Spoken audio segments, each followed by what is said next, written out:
I was muted again. Hi, yo! My lovely dreamers, welcome back to our favorite veil between realities, and welcome to our good old stream. Hello again.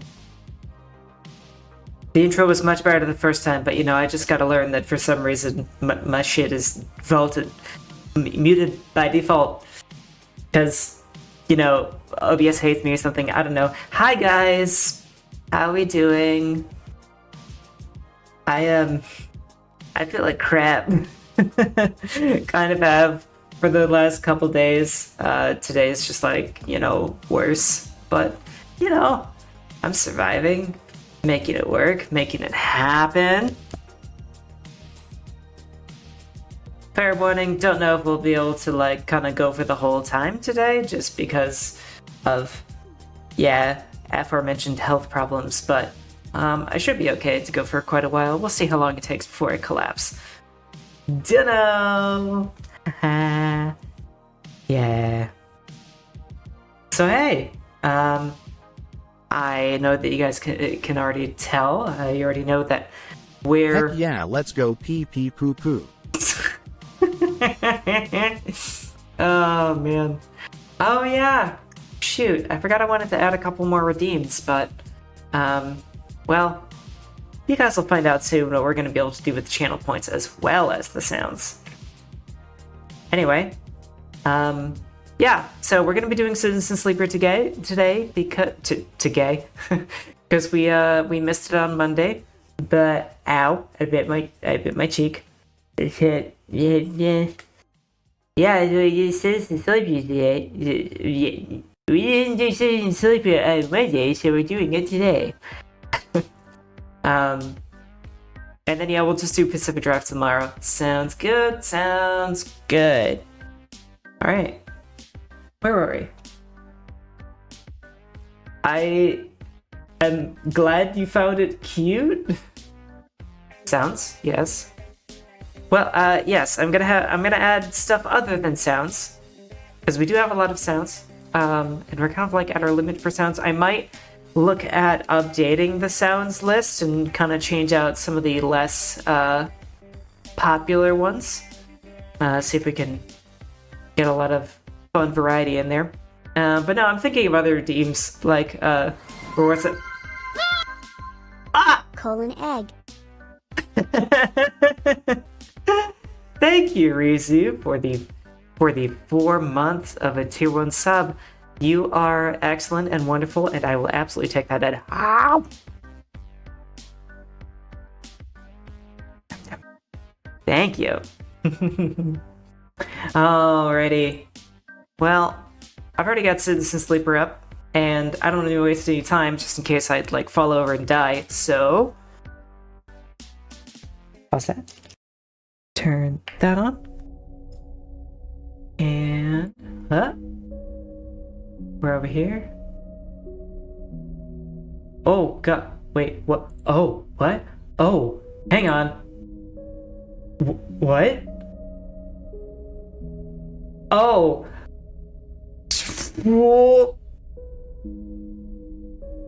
Well, I forgot that was up. I'm lucky that wasn't a lot worse. Yeah, remember how I exclusively use game capture for things? I accidentally left it on display capture for a minute, which could have been really bad. But no, we're fine. I think we're fine anyway. Anyway. Okay. Yeah, pretty sure all you could have seen was VTube Studio anyway. So... Can't believe it's already been 10 cycles so far. Oh. Hello, Karu, and hello, Bear. You guys announcing yourselves at the same time. Okay. So, right. Emotional damage! We're about to end this cycle, and then something very bad is going to happen to us because whoever it is hunting us is gonna catch up with us, and we have no choice in the matter because we're out of dice. So let's just see how this goes, huh? Yeah.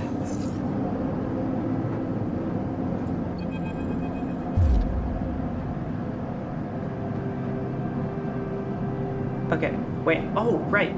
Let me move me and Lance over here. Move chat like up here.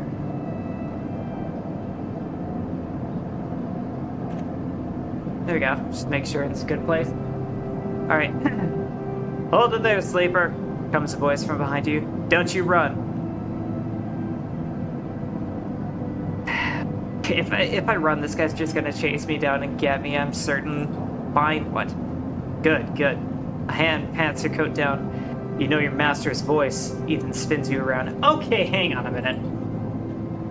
He's wearing a wide smirk and a slick jacket, and you immediately know he has terrible news. You got all the way out here and then stayed put? He laughs a cruel laugh. That a sleeper thing? You're my first. You barely hear him. He knows the handgun he has leveled at your chest, and it's hard to take your eyes off of it. He reaches down with his other hand and slips some kind of ring from a belt loop without taking his eyes on you. Bang to the eye, though. That's pretty good. This place isn't so bad. Bars, markets, people. I pulled most of my contracts out of asteroid caves or off of godforsaken moons. He splits the ring into two perfect circles. It's hard to hit civilization when there's so much space to pass through. And who are you? Just a freelancer on a contract. He reaches over to slide the rings around your wrists. Go easy. Fuck no! You see a chance the moment his eyes leave you to watch the rings. You spin, knocking him away and sprinting down the corridor. Then the shot rings out, echoing off the metal so loud it hurts your ears. A bullet hole smokes in the wall beside your head. You freeze and Ethan closes the gap. This is all very boring routine. Trust me, I've seen it all before. He slips the rings over your trembling wrists. Fucking piece of shit. Ethan nudges you to start walking. To the ship and home. He whistles. Going easy. You stumble down the corridor, your hands behind you, your mind racing. Who hired you? Your daddies at Essenarp. They want you home for dinner. Ethan yawns and continues to nudge you down the corridor. Shame to come all the way out here just to head back to Essenarp right away. That tracker of yours makes us too quick.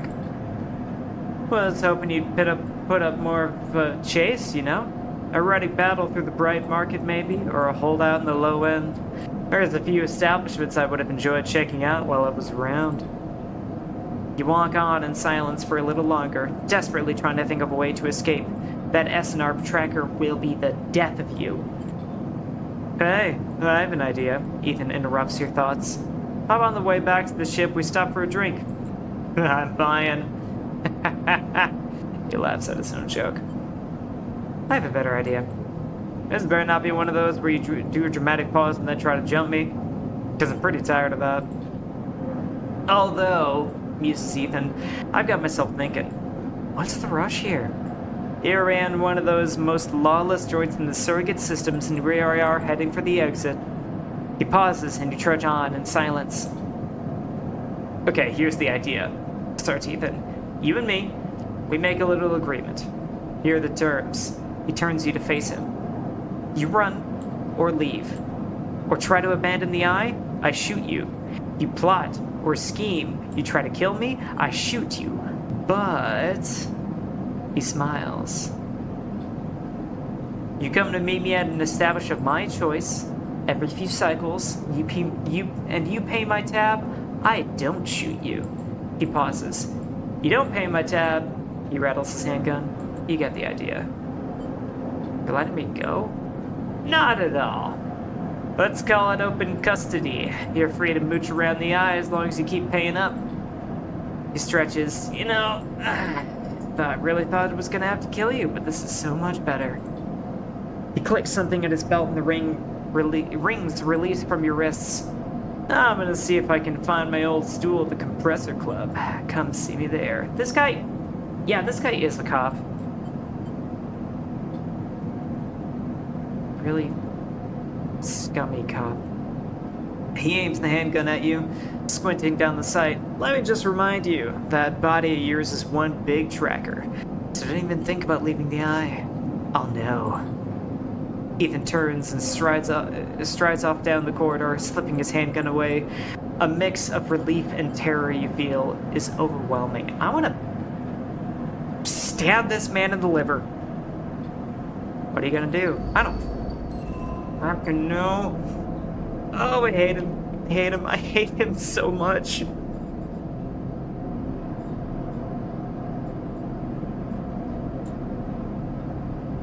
Ugh. God.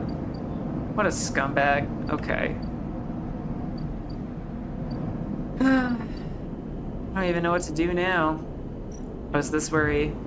Yeah, okay.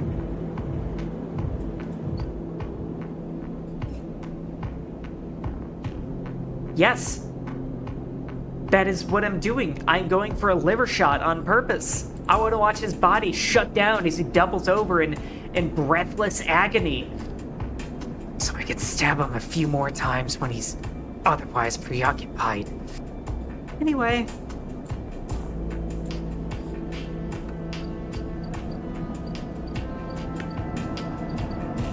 Fang is working, that's right. So we can't do anything for Fang right now. We've got high dice, so we can work for money if we want to. It's not like we can do anything for Neovent right now, because we don't have a ship mind, and I don't know if we can get to.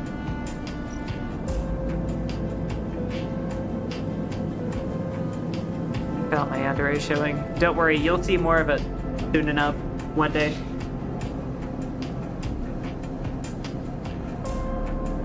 Just wait till, like, the next visual novel we play is, like, Needy Streamer Overload, or if I just attach myself to some NPC in this game.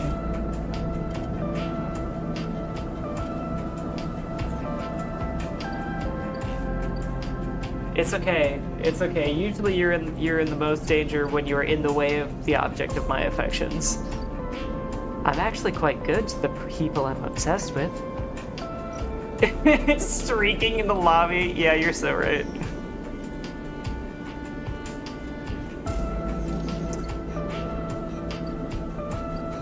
Oh, right, so we... Okay, hang on. So... You're always in the way, though, that's your thing. Your thing is active... It's your thing actively antagonizing crazy people?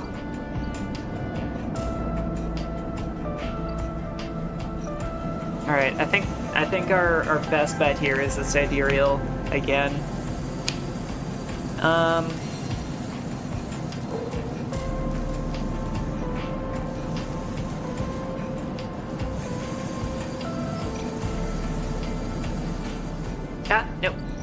Ah, I keep doing that.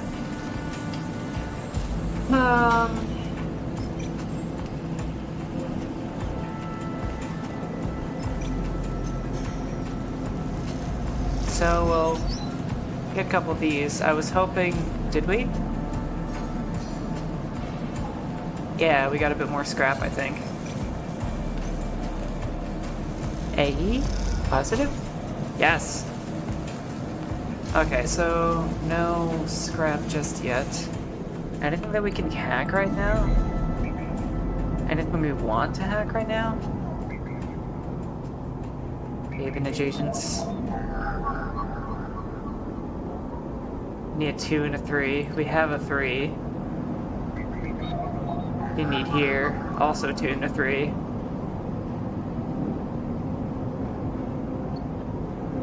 I don't know if I actually need Havenage data, but maybe it is handy. I don't know.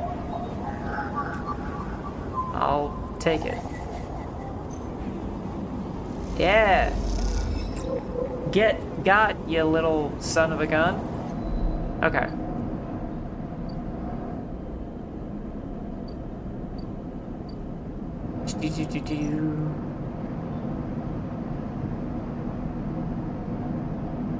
Right, yes. this, the Yatagan things. And for some reason you can sell your ship mine parts if you really want. I guess if we're like desperate for money, but we're honestly doing okay. I don't know if I want to risk that.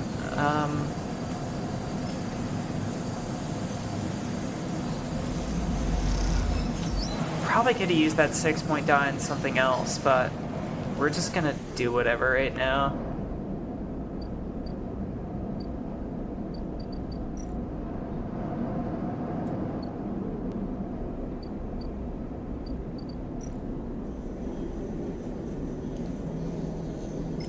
Sell one scrappo. Yeah.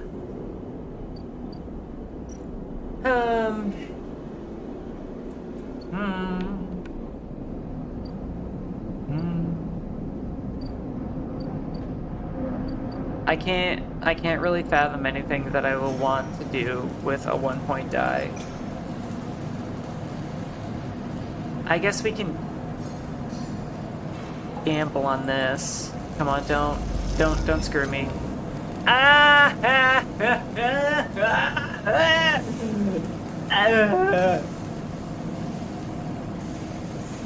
It's exactly as I expected. Okay. Well, let's go Betty Buys.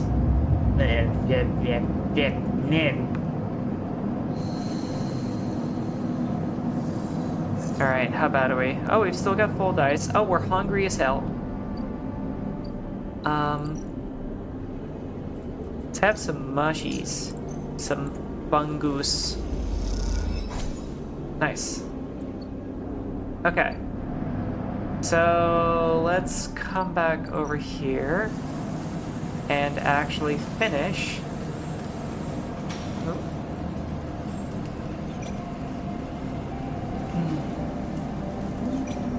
Yeah. Let's finish the welder's mate thing.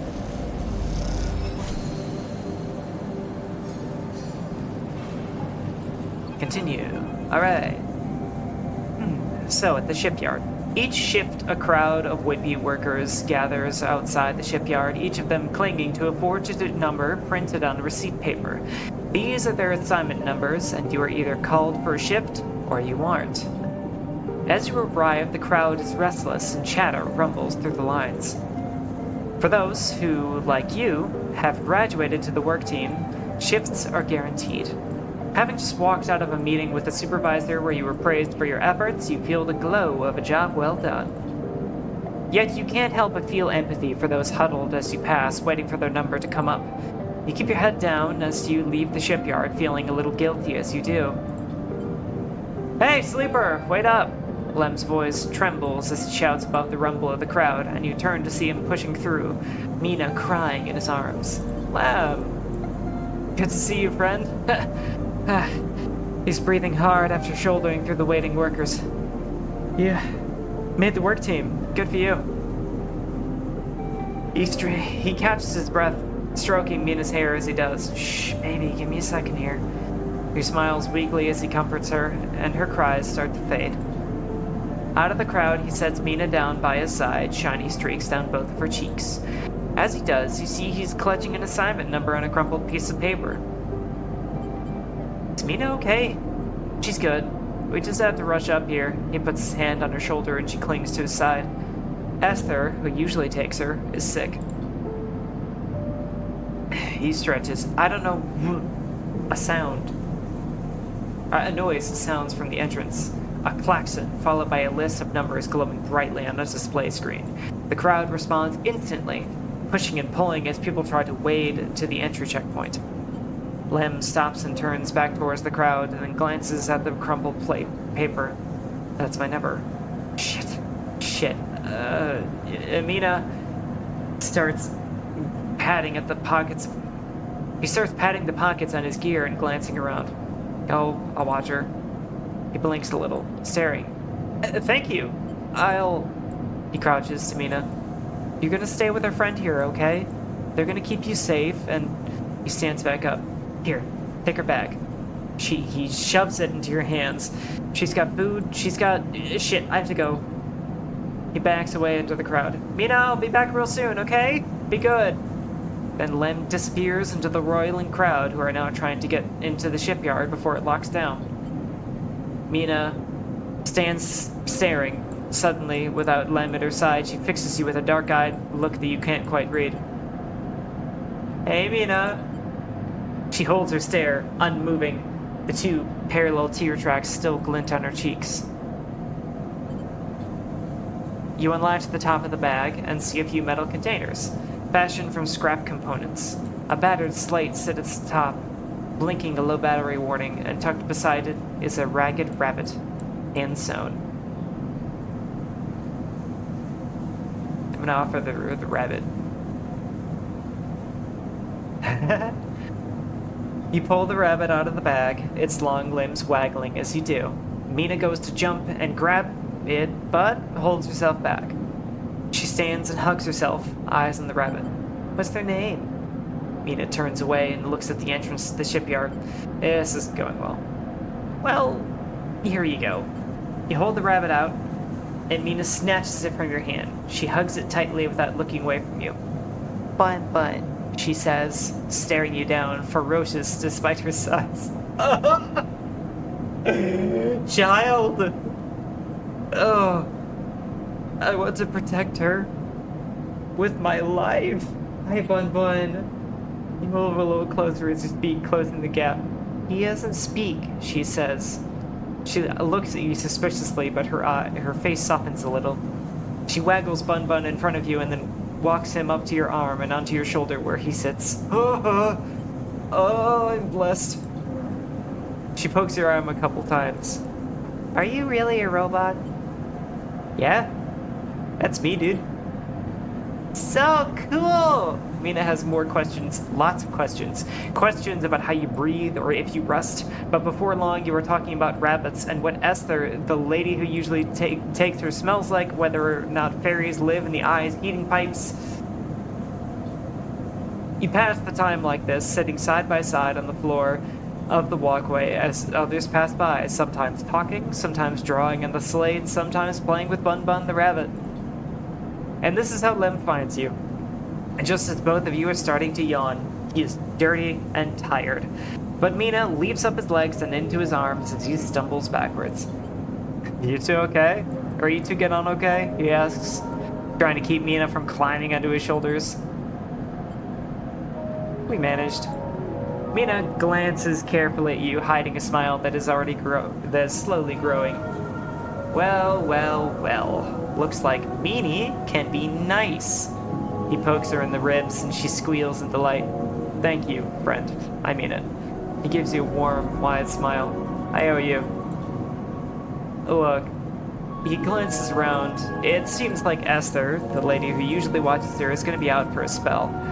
If you ever have some time, I'd appreciate you coming down to our place in the low end. He grins sheepishly. If you have time. But now I have to take this one to eat. He plays at biting Mina, and she giggles in response. See you, Slaper. He waves, and they stumble off down the corridor, drawing gazes from passing spacers as Mina's laughter echoes down the corridor in bright squeals. Oh.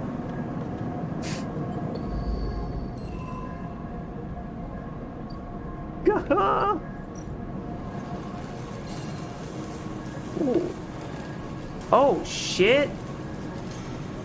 Oh, shit. Oops. I was just looking for scrap, and here I am. Now I'm an engineer. Oh, man. If I knew that, I would have stuck with the interface route. Damn it.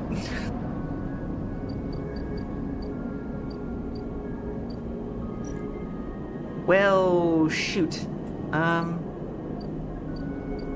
Okay, so we got a few cycles until we have to pay off that stupid debt.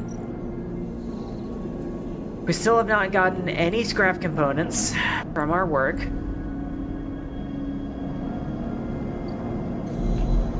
Nothing to hack this cycle. Oh, or Havenage data. Oh, Yatagon. Ooh, but this'll make the hunter chomp my giblets.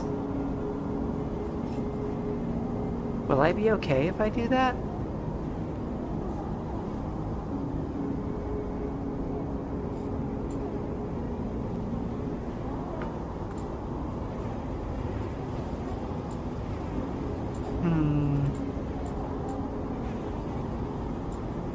We really do need scrap.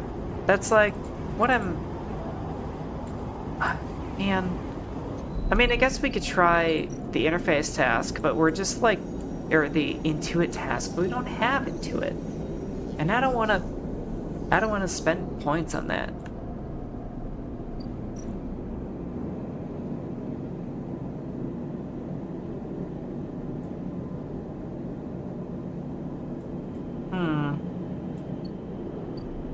Alright, well, let's do a little bit more engineering work and then head over to... Oh, it's true, could use high roll dice for it. We do have, like, a guaranteed win.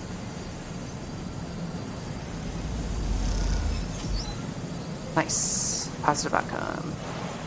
A bit more money. Yeah, I can't really see anything else to use this on. Since we need the trusted trader thing so badly. What? Hello? What? Can you cancel actions? I guess you can. Okay, now we just need one more, which... Screw it.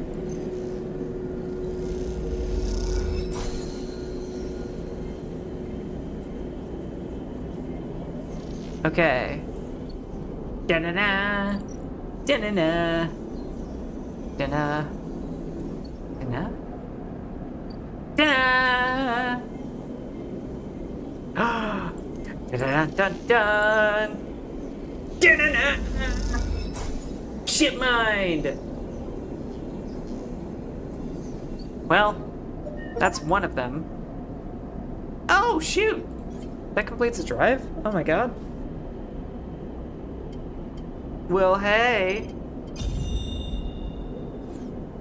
Now we can improve our condition with scrap, which we just spent a bunch, but, you know, who does it go to? Nobody. Until I can figure out whether or not it is possible for me to get 2 of them. Wait, did you just get here? You did just get here. Yeah, I'll take some scrap.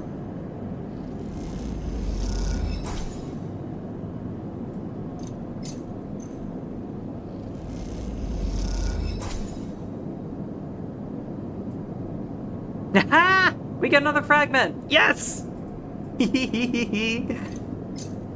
right, let's get the whole allowance. Maybe we'll get another. Oh my god! Yes. This is what I mean. We got 2 out of 3 ship mine fragments for a second ship mine. That is so good. Woo! You see, I happen to be in some areas of the cosmos considered to be a goddess of fortune, and I have an affinity for exceedingly low chances. Good or bad, the rare things usually happen to me. Alright. Now then. We don't have very good dice to use anymore. It doesn't look like we... Ugh, danger. Ugh. Bleh. Bleh. 75% chance of not getting hurt? I guess I'll take it. Huh? Yes! Neutral. And we got scrap out of that. Yes, yes, yes, yes. Okay, so now we just have 1 die left. And it's a 1-point die.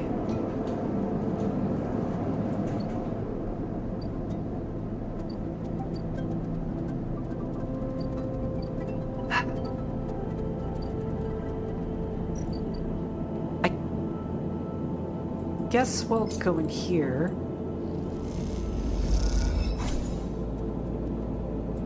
Yay, is that access to the low-end permanent? It looks like it. Venus unit. Ooh. Unit 207F? Oh! What? I don't remember this.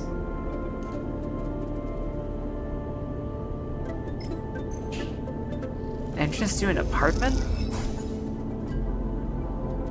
The lock clinks open, the metal door swinging inward into the dark. What now? As you push the door open, the automatic lights flicker on inside the apartment. They reveal yellowing plastic panels, the curved shape of well-mounted utility units, the detritus of a routine life arranged on every surface. You step inside, clicking the door shut behind. The amber light of the aging fixtures glaze everything in with pale orange.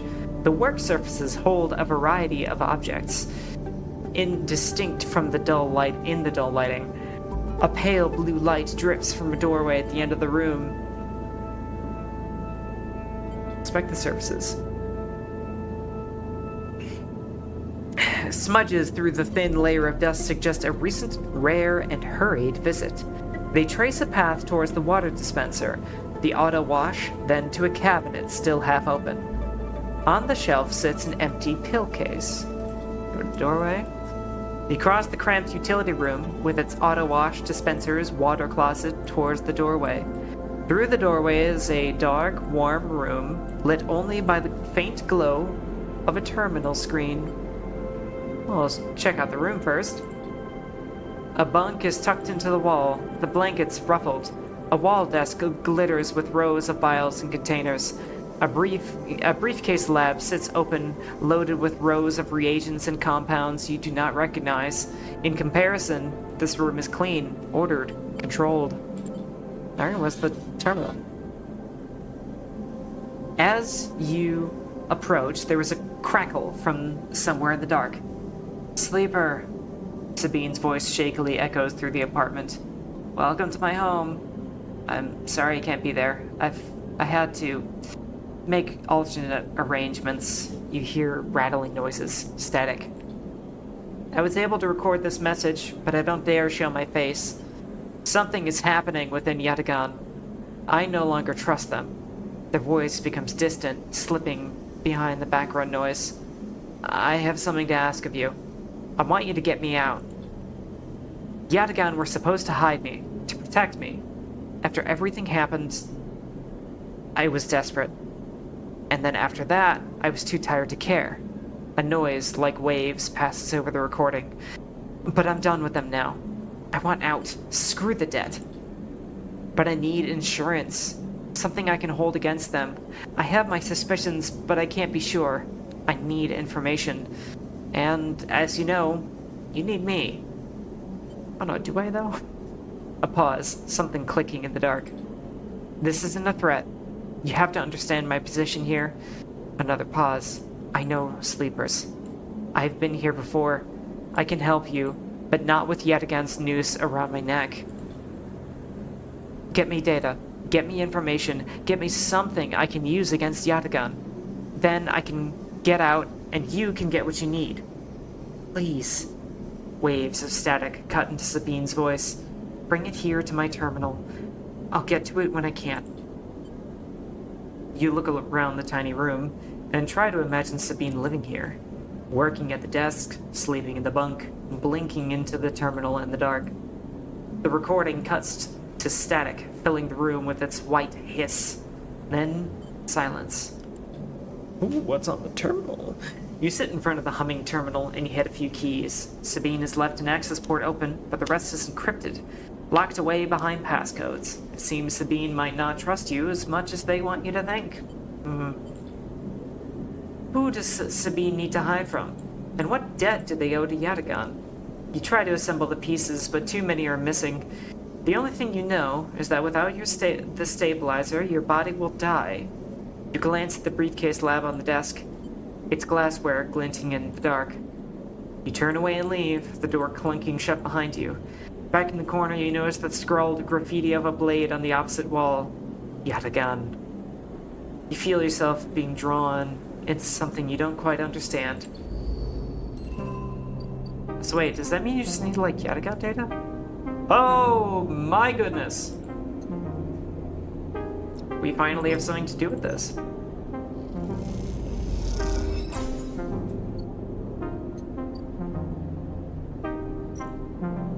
Something new in the low end? Ooh.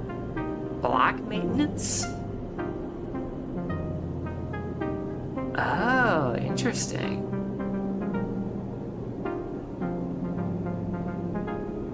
Well, we are quite the engineer, it seems like. But not enough of an engineer to want to mess around with 1-point dice. And what's going on here? The Spoke? The hell's the Spoke? The Free Spoke, towering transit hub. Enter the Spoke. Tangled network of service passages and makeshift tunnels cut into the Spoke as if it were a hive. A hive city? There are no maps here. Spoke climber. I doubt we're gonna get very far with this, to be honest. I mean, intuit and engage. Risky and dangerous. Oh! Founder's Cap? To reach the Greenway, you only need to pay for a pass. A pass invented by Space Race Board here. They call it Founder's Ferry. What is this? What do you gotta believe? What do you gotta believe, Hayes? Oh, look at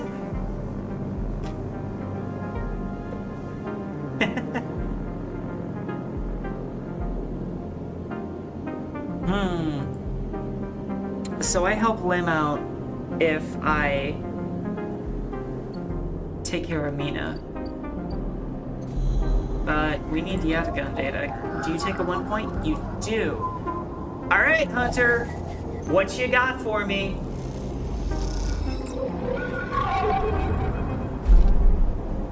Those familiar threads wrap around you, bind you, test you. Entity, submit. Hunter's strange head bobs in your vision. Your ally in the sealed dock cannot save you.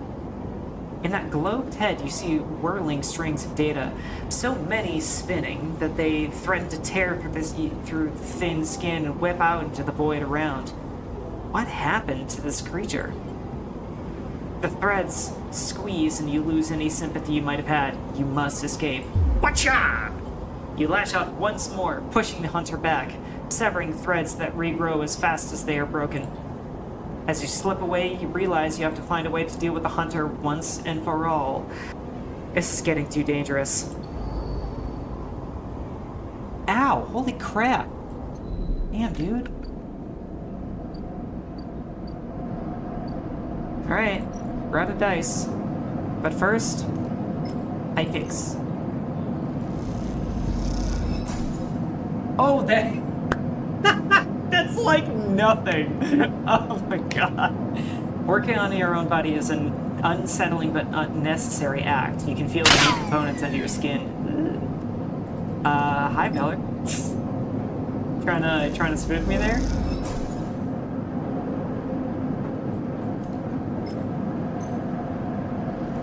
Come on. Oh, we're so close too. Damn it. Alright.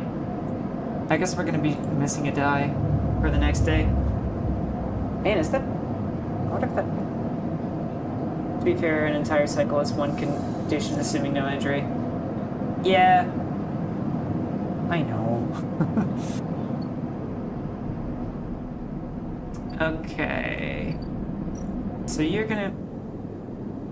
It's gonna be a minute before you, finish your thing, so... Not gonna be able to try again at the scrapyard for another cycle. Can we get any Yatagat data? What? Ah, okay. Yes, we can. Look at that, we had a shitty die. Do I want advice on more reliable sources of scrap?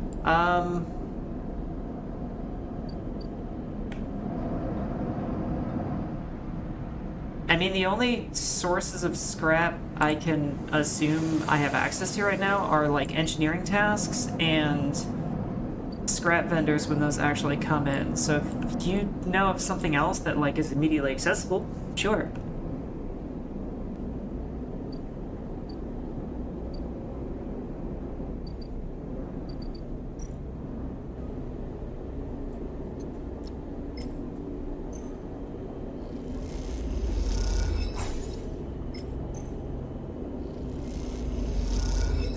Oh yeah, Yatagan's been hacked. You're welcome, Sabine! You cute little MB doctor. Someone you know will give you a ticket to a place that you can get scrap from.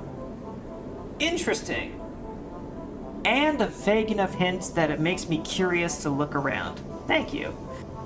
As you turn away from the terminal, the final cache of Yatagan data uploaded, the air crackles with white noise. Sleeper? Sabine's voice, weaker than before, comes through the haze. Sabine? A sigh of relief comes through the layers of noise. The call must be coming from somewhere on the station. It has to be short. I don't know if Yatagan are monitoring me. Their voice is hushed, distant. You try to focus on it. The data you've been bringing in from the Yatagan agents. There's something in it I don't understand. A shrill howl rattles through the signal.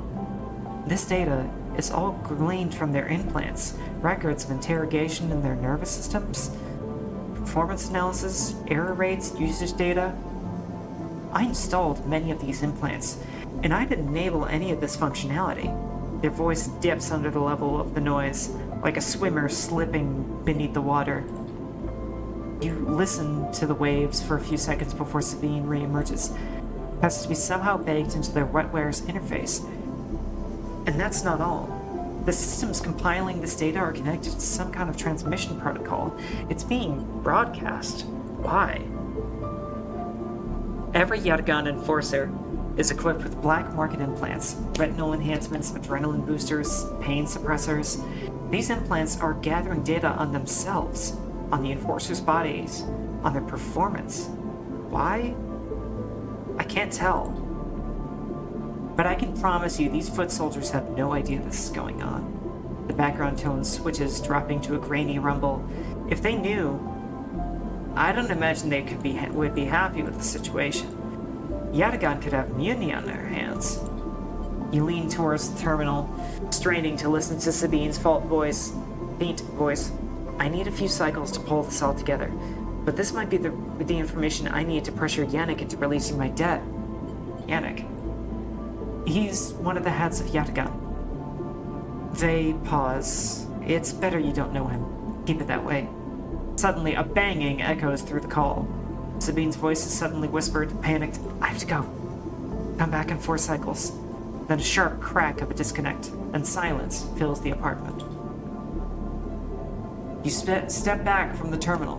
What does Yatagan have to gain from monitoring its own members? You try to recall what you know about the gang, but you have little to go on. You think of Toshiro, Sabine's minder, his mirrored teardrop implants set below hard eyes. What data could they be gathering, and more importantly, where are they sending it? You reflexively rub your forehead, trying to think. Can you really trust Sabine?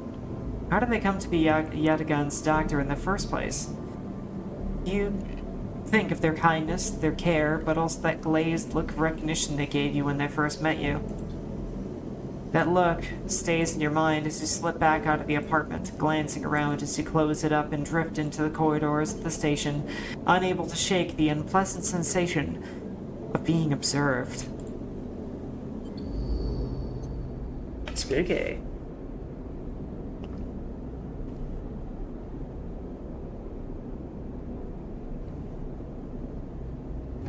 Hydration check, everyone.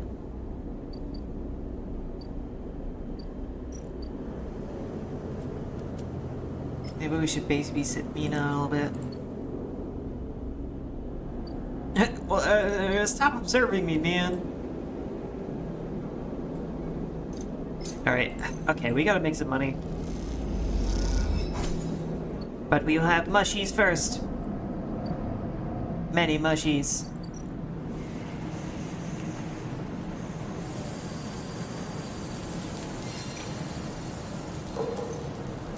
Come on, positive. Come on, positive. Neutral. Good enough. Come on, positive? Come on, positive? Yeah! Pow, pow, pow, pow, pow, pow, pow. Alright, what are we gonna do with this 5-point die? I wonder.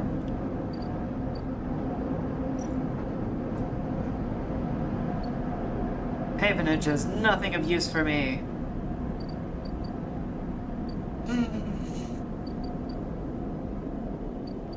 Grimy spacer haunt. Sabine doesn't have any clocks. Nothing near the fabricator but to make a new ship mind. Nothing to really gain from there anymore. I guess we watch Mina.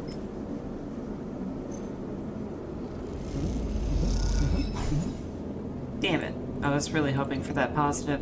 But okay. That's okay. We go nappy mode.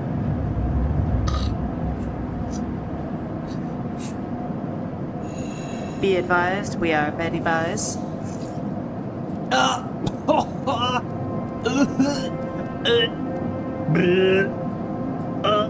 That's awful. That is awful. Oh. I think to talk to Hardin now? Honk shoe, honk shoe.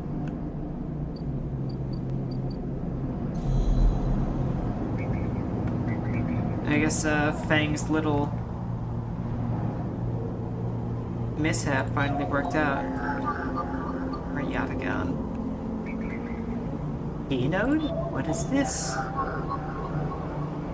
This personal terminal is empty apart from a single high-level encryption locked behind access protocols. Sweet! Taking it!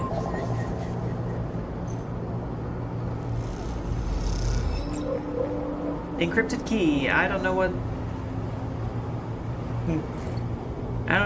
I'm gonna use that on, but I'm gonna use it on something.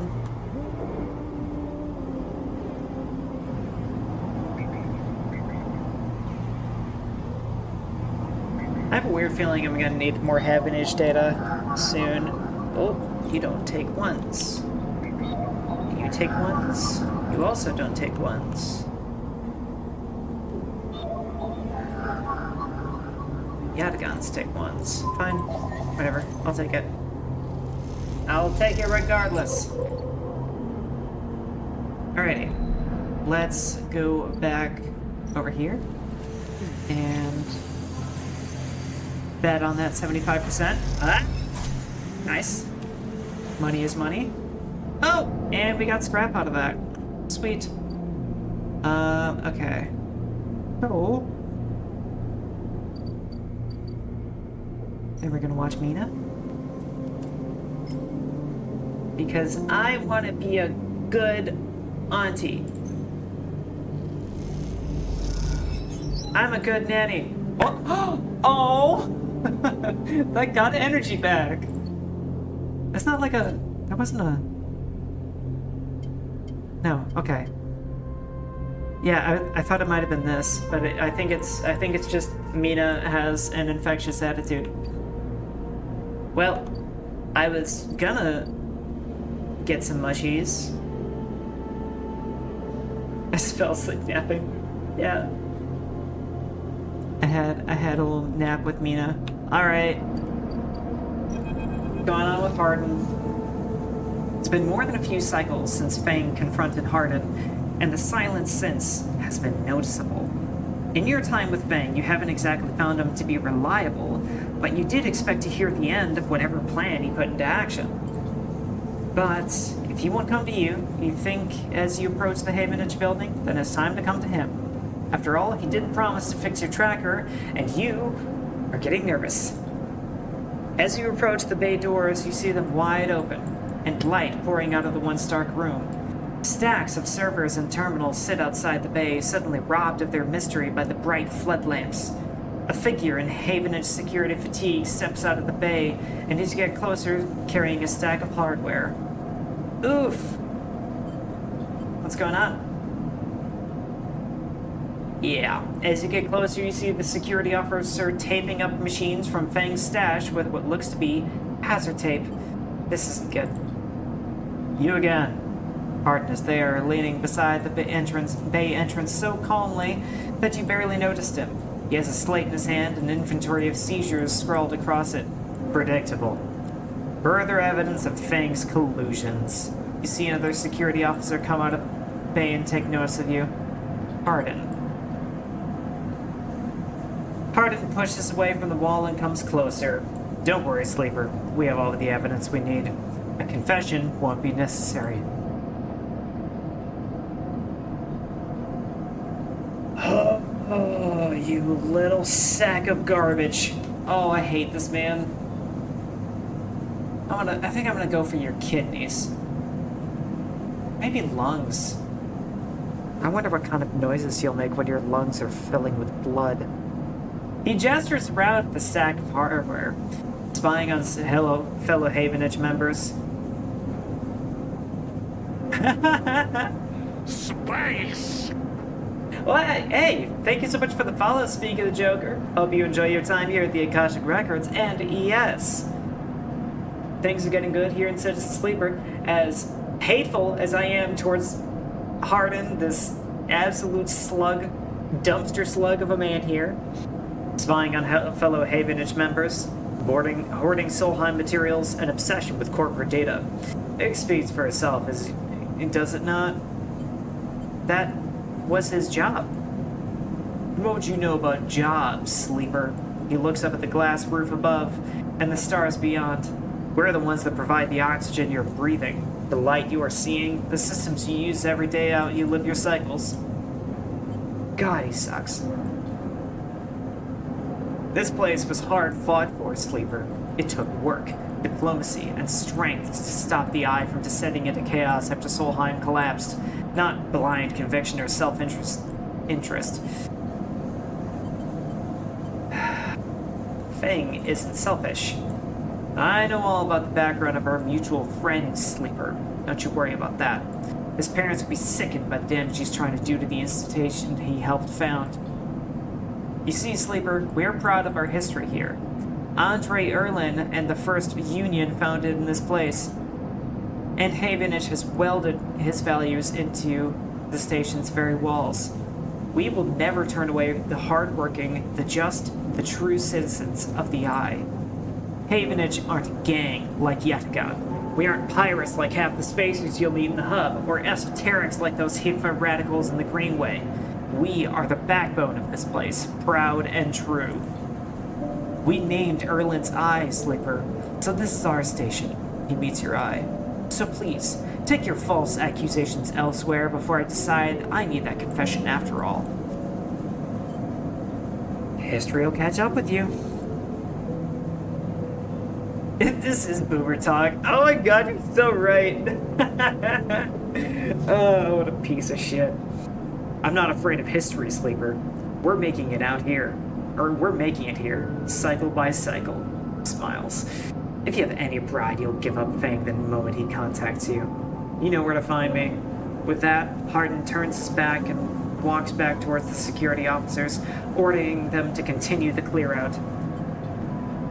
As they do, something catches your eye among the service stacks.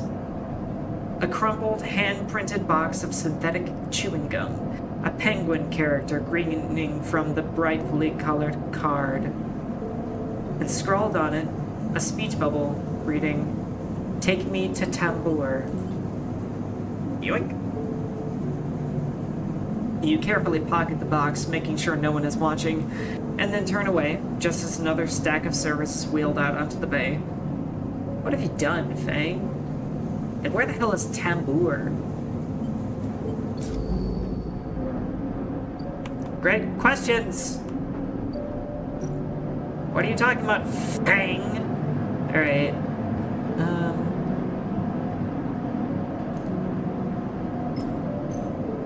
Couldn't hurt.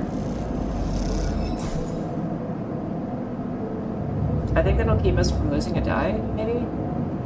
If, like, I'm reading the condition meter correctly. Yeah. Wow, that sucks. Well,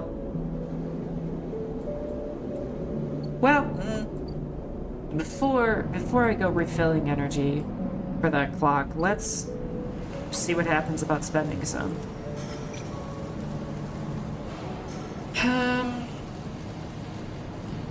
We still got a 75% chance of not eating shit.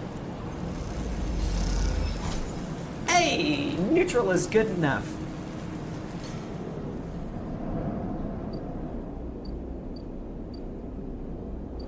Alright. Screw it. This might unlock, like, an action that I might want to use dice on. Yum, yum, yum, yum, yum, yum, yum, yum, yum. I am Phenofungus. Emphas! Sleeper! Emphas calls out to you, a booming voice that echoes through the corridor. Tell me a story. He throws a handful of chopped mushrooms into his wok, the fire leaping up to meet the oil. I see you, cycle in, cycle out, but we never speak. Tell me a story. What kind? Any kind. He pauses to drizzle something from a plastic bottle into the wok. But one of yours. He looks up at you. Nothing stolen. You pause. The spice is rich in your nostrils, and you think of the kind of story you'd like to tell Emphas. You look at Emphas, the listener, and imagine he has heard it all before. Perhaps he would enjoy a strange story, something with spice. Well, I'm not gonna tell him a ghost story, because that's something made up. I'll tell him about my dreams. All the sleepers, you tell Emphas, had dreams. Some were simple, memories left over from the emulation process that had become tangled up in their minds and would come out when they slept. It wasn't rare to hear a sleeper in the dorms scream or cry out in the night. But your dreams, those gray, skeletal afterimages of systems and structures, of threads and patterns, weren't like the others. They weren't memories or nightmares. They were reflections of reality. Distorted, yes, but somehow true. You learned, back then, to keep quiet about them, and to let them flow through your mind like water. That was until now, until you arrived in this place. Now your dreams colonize your waking life. They slip behind your eyelids with every blink. And now you understand they aren't dreams at all, but some process of interfacing, of speaking, of living in another world that flows through this one like smoke through air. You tell him that you do not know if there is a reason for your dreams. Perhaps you reason it is just some side effect or particular quality of the frame you inhabit. But whatever it is a gift, and you hope to make use of it. Emphas finishes cooking and squints a little at you. Sleeper? He smiles. You are quite the storyteller. He eyes you, and you realize that he is trying to gauge how honest you have been in your story. Emphas passes you the meal he has cooked, and you take it gratefully. As you eat, he talks, a natural exchange. Thank you, Sleeper. He looks around at the emptying market. My time is done for today, and I do not want to keep you any longer, so I will make a proposal. He gestures to the plastic boxes of ingredients stacked behind his stall. Those are good enough for most, but someone told me a story that made me think a couple cycles ago. He said that across that gap, in the greenway, fresh mushrooms grow. Have you heard this? No. Neither did I. But I trust the one who told me. Emphas begins packing up at things. Can you bring me some? I cannot cross the gap, and I worry about leaving my things behind. He smiles. I'm sure a storyteller like you could handle the trip. Why does me telling good stories translate to I can commit daring acts of adventure? I guess, like, if I live a lot of adventures, it's proof that, like, I'd be able to go on adventures. Damn. Oh, man. I ruined my own logic. I'll prepare them for you, and if you wish to tell it, be the audience for another story. All right. Good, booms Emphas. Then I'll wait for you to bring them. Emphas slides his walk away and straightens up. I'll prepare a recipe then, Sleeper. Good luck with your foraging. You turn away and walk back into the main market, the rich taste of Emphasis food still lingering in your mouth. Stories for food? You think? A trade that seems more than fair. Cool. So what does he need now? I can... Whoa. Whoa. I don't know what I'm gonna get out of that, but that's cool. 1, 2, 3, 4, 5 cycles. Ugh.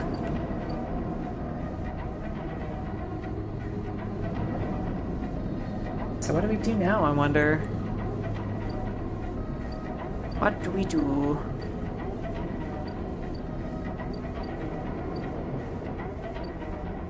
I have a weird feeling we probably have to unlock the Greenway at some point. Do we help out with Mina? Do we check out the low end? Doing block maintenance? Oh, you know what? If we figure out if we get a little bit more pull on the low end, maybe that's how we're gonna find maybe that's how we're gonna find Fang. Wait, did we complete that drive? Did we get a point? No, we didn't. Okay. Yeah, because... Oh, Fang, where are you? What? Oh! I already have a tab for you. Oh, you son of a... bitch. Now I'll make you wait 1 cycle. Are you kidding me? I want to maximize the amount of time that I don't have to deal with your shit.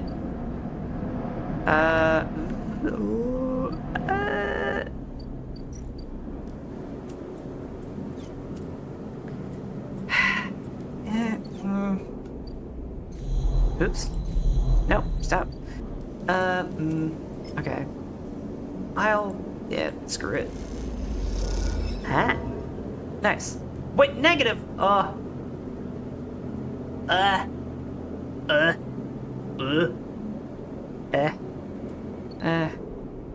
we'll live. Possibly. Okay. So I guess... we... bet on 75. Neutral, good enough. And then we do a little hacking, maybe? Find something to yoink. Is this Havenage? Okay. Havenage? Yataghan. Does Havenage still need 2 and 3? Yeah, okay. Well...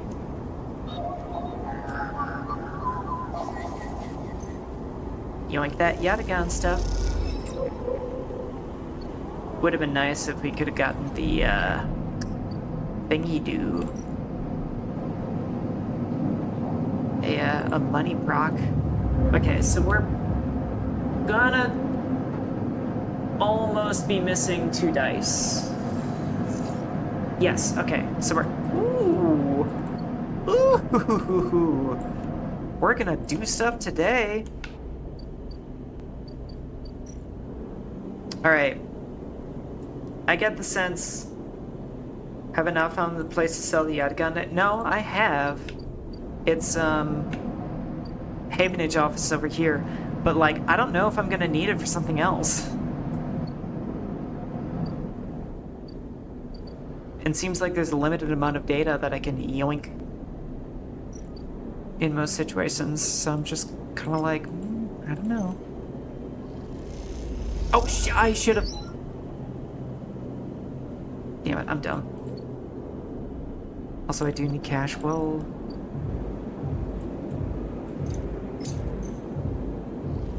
I don't think I need cash that badly. I can't believe you just did that. Ethan's mocking laugh comes along the bar. Look over to see him leaning across it in a pool of light, empty glasses and spilled drinks glinting around him. It's always dark in the compressor, but this cycle the place is packed.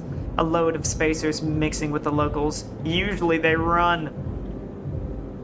Ethan spins a glass on the bar, or they go spend their savings on some local heavy I've to put down.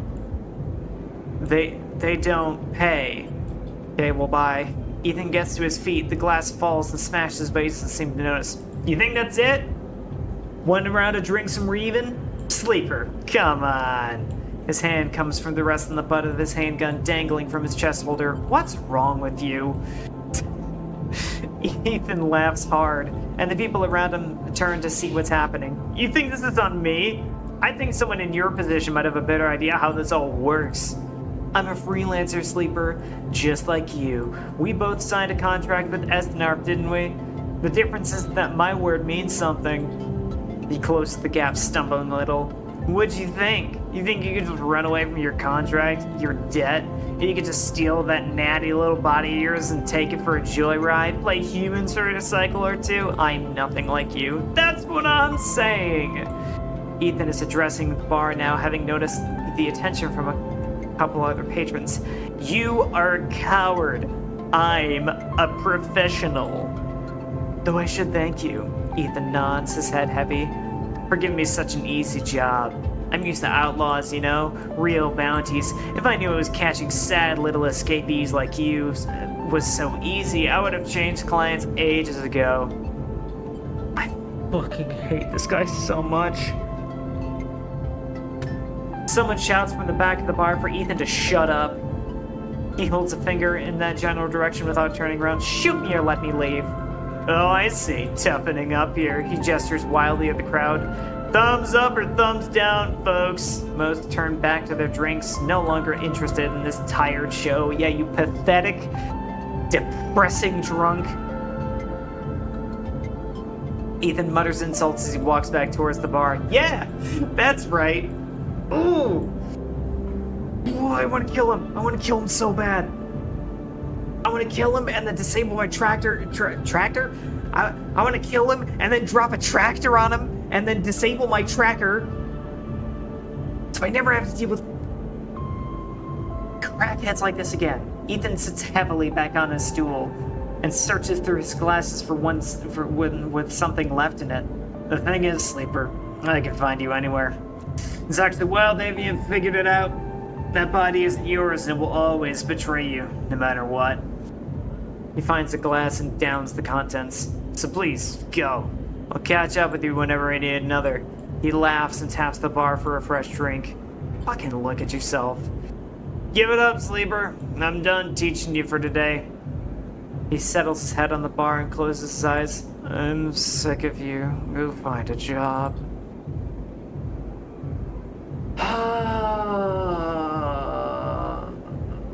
Well, yeah, I want you to find me, Kaoru. I actively want people to find me so that they can be friends with me and so that I can talk with them and so that I can entertain them and make their lives a little bit more interesting. You turn on your heel and are out of the cloying dark and the sweat stench of the compressor. You walk hard and fast down the walkway, anger driving your footfalls into the metal of the rim like hammers. Ugh. God, what a freaking scumbag.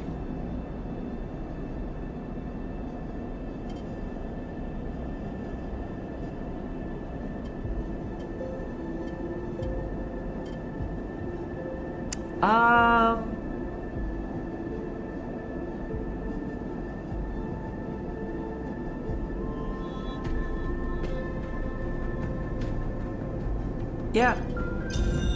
I think I wanna increase my engage a little bit, make that like my tertiary skill.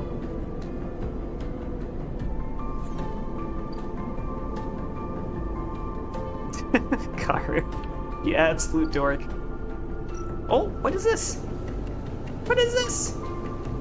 I can't make noodles. What is this noodle place? What? Did I do this? I didn't even complete the clock. Why do I have access to this wonderful little noodle place?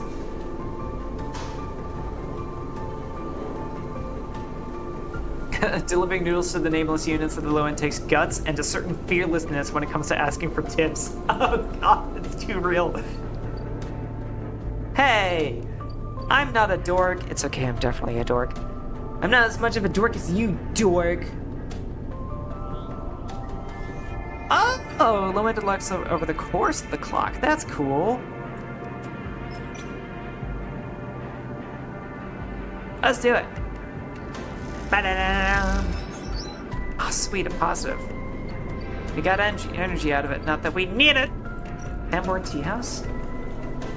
You're a double dork. Toddler room? Yeah, I don't think I want that. Oh. You're taking a hit. Oh, hand in the cup. Ah, Tambor. I knew it. I knew this was the right place.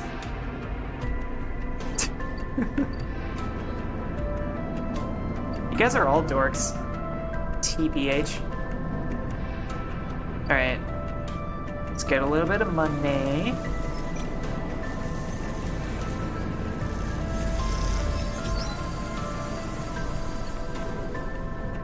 Mega Giga Dork.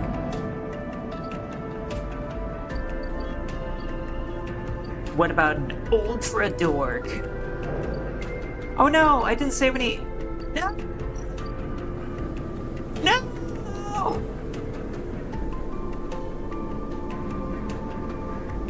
Oh, I didn't save any high dice for babysitting Mina. Oh well. Still progresses even if you get a negative. Just, yeah, I guess Mina isn't a fan of me today. Okay. I have no scrap. I sleep. Bleh. Bleh.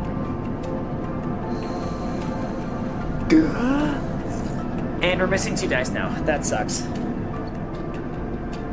Still haven't figured out where to get scrap.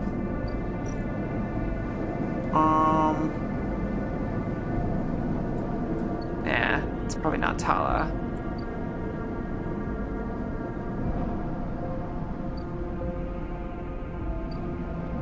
Push, push, push, push, push, push, push, push, push, push. Oh!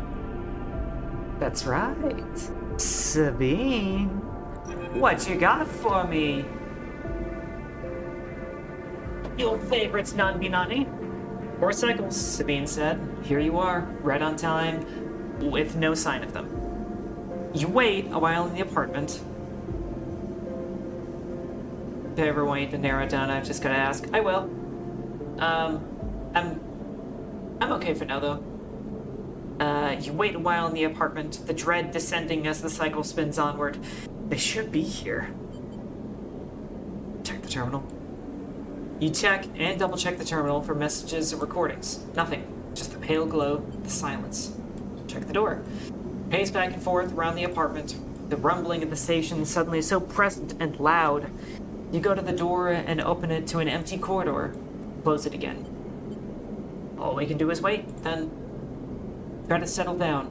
To wait. You sit on the bunk and stare out at the tiny room. Where the hell are they? A knock at the door. Open it. Oh, fuck. You look really cool. I absolutely love your outfit. Oh my goodness, look at all those belts and straps. A figure stands in the door and immediately you know it is not Sabine. They are taller, sharper, and something in their face glints in the half-light. A dark shape, like a stubby baton, hangs loosely from her hand. Our local sleeper. Good to finally meet you. She steps into the apartment, glancing around with sharp eyes.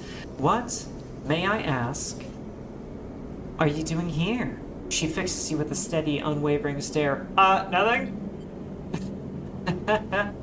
She laughs. No need to get jumpy. We just need to discuss our mutual friend. She walks past you into the apartment, glancing around. We set them up here, you know. This place is one of ours. She picks up a glass from the dispenser and inspects it. People always seem to forget who put them where they are. She glances at you. And I suppose you are here to help? Something like that. Good, good. She puts the glass down and turns the face to you. I'd love to meet helpers. And we need so many, but we can find so few with the right skills. She spins the baton in her fingers by her side, her eyes not leaving yours. We have a problem. You and I? It seems our friend has disappeared, left without even saying goodbye, which means they are in a little trouble now. But it's not the kind of trouble that you need help for, so I thought I'd come down here and take a look at their little hidey hole, and here you are. The help. She looks through the detritus on the side. And what help? A sleeper, no less, which I have to admit is a little surprising. It suggests to me that our friend hasn't been very honest with you either. What do you mean? Well, I'm sorry to report that before we got them set up here, Sabine was working for your owners. She pauses. Essenarp. You blink hard at the news, unsure how to take it. Rabia looks away, waiting for a response. Prove it. Happily. She crosses into the next room and you follow silently. She sits at the terminal and touches her baton to one of the access ports. A spark, then the terminal screen skips, encrypted folders emptying themselves before your eyes. In the flicker of files, you see SNARP letterheads and code forms, reports laden with medical data marked with the corporate logo like the sigil of some cult. Rabia steps away from the terminal. Look all you want. Some of your files may even be here. The volume of documents is overwhelming, but they seem to mostly reports on early emulation tests, surveys with sleeper candidates, reams and reams of usage data. If Sabine was an SNARP employee, why did they help you? Rabia reaches over and places a vial of stabilizer on the desk, breaking your concentration. It shimmers in the screen light. It's viscous, clear, liquid, crystalline within the glass. We will, of course, keep up the supply. We are more than able to dispense important medicines, even without the doctor. You hold it between your fingers, and for a tiny moment you have the urge to crush this object for the power it has over you. I'll ask Toshiro to make those a little cheaper. He'll be running the surgery now. Rabia closes up the briefcase lab and holds it at her side. We have to retrieve our assets, of course, but I'm sure you understand. Rabia turns on her way out. There is no reason for us to be enemies, Sleeper. Come see me. I keep an office nearby. We have good work to do, you and I. Meet me there in a few cycles. She slips out silently into the corridor. You look around the apartment and feel the fear drain out of your body. Reveal the tiredness beneath. Oh man. Oh man, oh man. Isn't that just the most interesting? Too bad you didn't give me that. Oh, you did give me the stabilizer. Oh, fuck yes. Well, how much are they now? 80? That's actually not nearly as bad. Right, this is Rabia's office. There's nothing to do here. We need 2 cycles. The spoke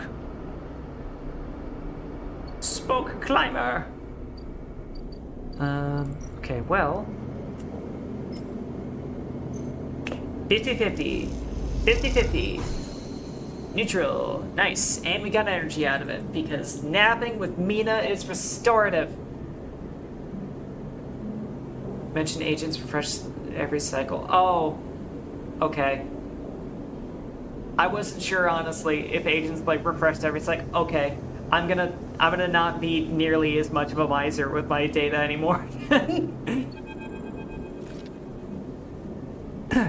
She's asleep, whispers Lem, creeping out of the unit's tiny bedroom, sliding the door shut as he does. You are perched at a thin bar in the main room, the slate in front of you still glowing with Mina and your drawings from a cycle spent together. There's a ring, the only word Mina has known. The only world Mina has known. With stick figures standing along its edge. The tall one is you. Drink? Asks Lem, producing a worn-looking bottle of Girol from under the bar, its contents glowing amber in the fluorescent light. Sure. Lem nods and glugs a few fingers into a couple of metal tumblers. Then, what's that word choice? Glugging a few fingers. Okay, then sit down with you at the bar. Cheers, he offers, and he clink the metal containers together. You know, we actually have something to celebrate this time around. Lem gives you a sideways look. I made the assembly team on the Sidereal. He grins broadly. Clearly he has been desperate to tell you all cycle. I knew it! Lem holds up his drink. You did get there first, friend. I'll give you that. He looks away. Seriously though, couldn't have done it without you keeping an eye on little meanie back here. Lem shifts a little on his stool. He looks uncomfortable. How's the girl doing, Sleeper? I haven't seen much of her these past cycles. Doing great. Of course she is. He playfully squeezes your shoulder. She talks about you a lot, you know? Draws you. I'm glad she has a friend that isn't me. His eyes drift to the bedroom door. You okay? He nods. I can't take all the credit for Mina. She isn't actually mine. What does that mean? Gazes into the middle distance. I pulled her off of a refugee shuttle out by one of Ember's moons. The colony was falling apart for decades after Solheim collapsed, surviving on next to nothing. Eventually, some of the residents tried to make for the Eye on these decrepit old shuttles. He sloshes the drink around in his tumbler. They had no idea what they were doing. The one Mina was on decompressed halfway there. Halfway here, everyone spaced. The only reason she made it, it was someone sealed her in a weapon locker. She was ice cold when I reached her. Purple lips. He shivers. Once I picked her up, I wouldn't let go. The medics treated her with me, still clinging to her. Takes a drink, still not sure why. He reaches over and refills his cup. We weren't exactly anybody's heroes, you understand? We were private military, hired in by Conway to protect their claims in the collapse. But once I got Mina, that was it. I quit. Got us dumped here. You saved her. I'm gonna sound like an idiot now, but... He sighs. She saved me. That's the truth of it. He looks around the decaying unit, its stained plastic plating and flickering lights. Me?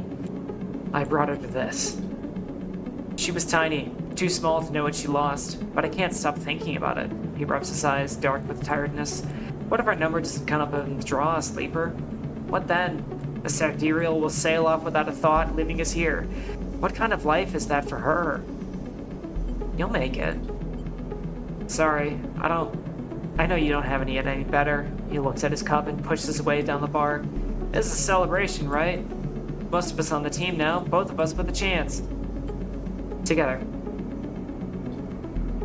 That's right. We hold on together.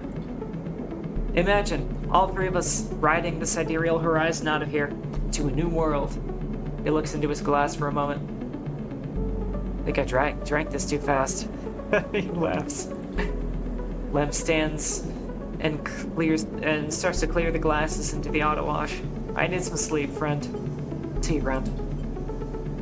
Alright then. He catches your shoulder as you turn to leave. Thank you, Sleeper. I mean it. From both of us. He pats your shoulder and you slip out into the dark of the walkway with thoughts of little Mina in your mind. Little Mina! Oh my god. Good robot. I got an achievement called Good Robot for helping out and playing with Bun Bun. Ooh. Okay, I see what you mean now, Artisan. If we're getting double the data and then we're just kind of like selling the data all over the place.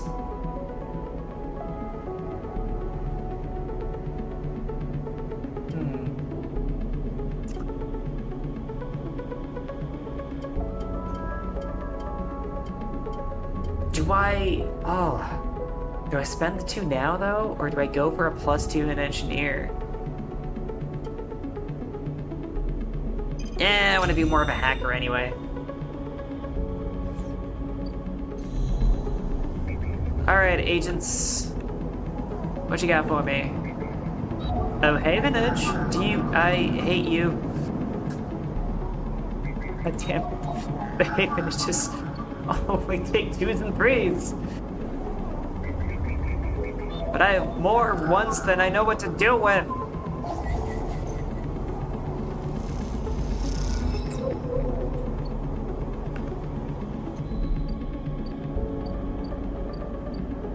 You still have 3 achievements you realize to get from the endings you didn't take. I mean, that makes sense. I'm probably not gonna do this for more than one ending. I'm just gonna take whatever I get from my honest playing of the game. Just add another 5 hours to play time. That's valid. Alright, we've got 4 Yatagan data, so let's sell 2. Screw it, we'll sell 3. And then we'll get more. We'll get more if we need it later. That brings us up to 90 cryo. And we'll sell a Havenage data. Where do we do that again? Over here? Yes.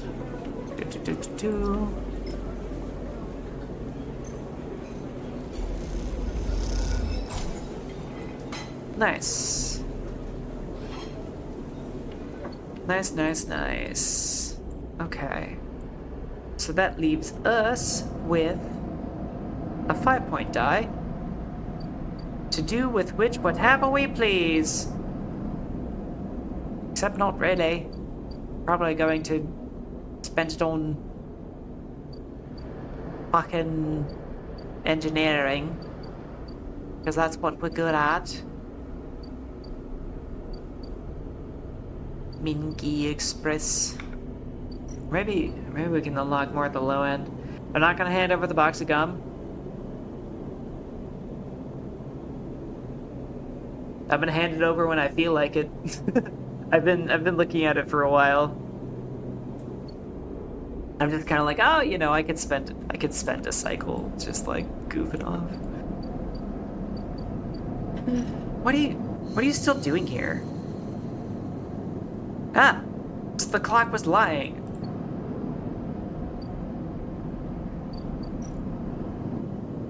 What are you still doing here, man? Anyway. I guess the only thing about handing over the box of gum now is it could be something to do after. It'll probably just unlock another clock that has to take a bunch of time, but you know, yeah, whatever.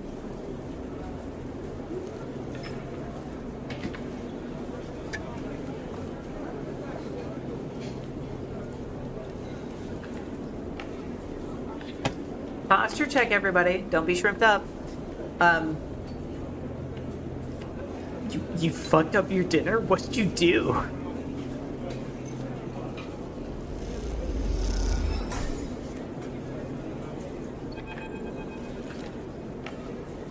As you go to leave the Tambor Tea House, a hand falls on your shoulder.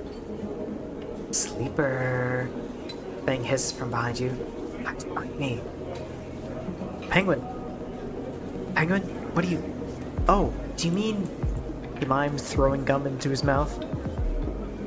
It wasn't meant for you specifically, but... He cringes. Look, it doesn't matter. Come, let's sit.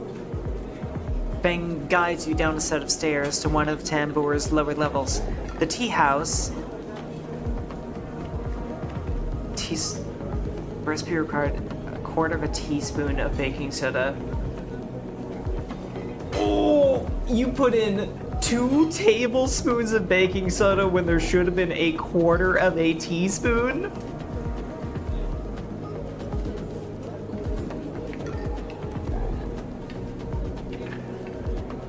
My god, it sounds like you just completely ruined dinner. Oh no! What were you thinking? Oh god. Feng guides you down a set of stairs to one of the Tambor's lower levels. The tea house is stacked with curved mezzanines, all connected by a central atrium. The levels are filled with makeshift booths and bars, and conversation bounces busily off the metal walls. Yeah, you will taste the baking soda. I like how you acknowledge that it was possibly too much baking soda and you went with it anyway. Feng sees you looking around. This place used to be a fuel tanker's main drum, hence the name. The tea house part is a bit of a misnomer, though. You can get anything the eye offers from this place, but real tea isn't exactly readily available. He picks a booth itself fashioned from some old salvage tank or container, lined with spongy insulation foam, and collapses into it. He looks around furtively. Don't suppose you've seen any Havenage types that usually come out this far. Bang, what's going on? Well, I'm suspended. That's the first thing. And the second thing is I'm pretty sure Hardin wants to drop me off the brim of the eye. He grins. Doesn't bother me, though. Shows we had a nerve back there. Picks a scrappy hand scrawled menu from the table and tosses it over. What are you thinking? What's the plan? Plan. He waves his hand. Let's order first. Fang is right. The menu is ridiculous. There's at least 10 different infusions, most of which you can't make out. But the paper is dominated by an extensive complement of esoteric alcohols and cocktails. Black tea is listed, without a price, as a seasonal specialty. So, you ran into Hardin? Was he pissed? Fang doesn't wait for an answer. That snake is so self-righteous he might actually believe that Erlin would approve of his meritocratic bullshit. He taps the table. If Havenage was like it should be, like it was founded to be, they would have shouted him down at any council meeting he dared to mention true citizens. But I guess his kind runs the place now. A young woman with a vine tattoo snaking up her arm turns up at the booth, a slate in hand. You order? You skim the menu, your eyes glazing over. Time to pick something. Kelp infusion.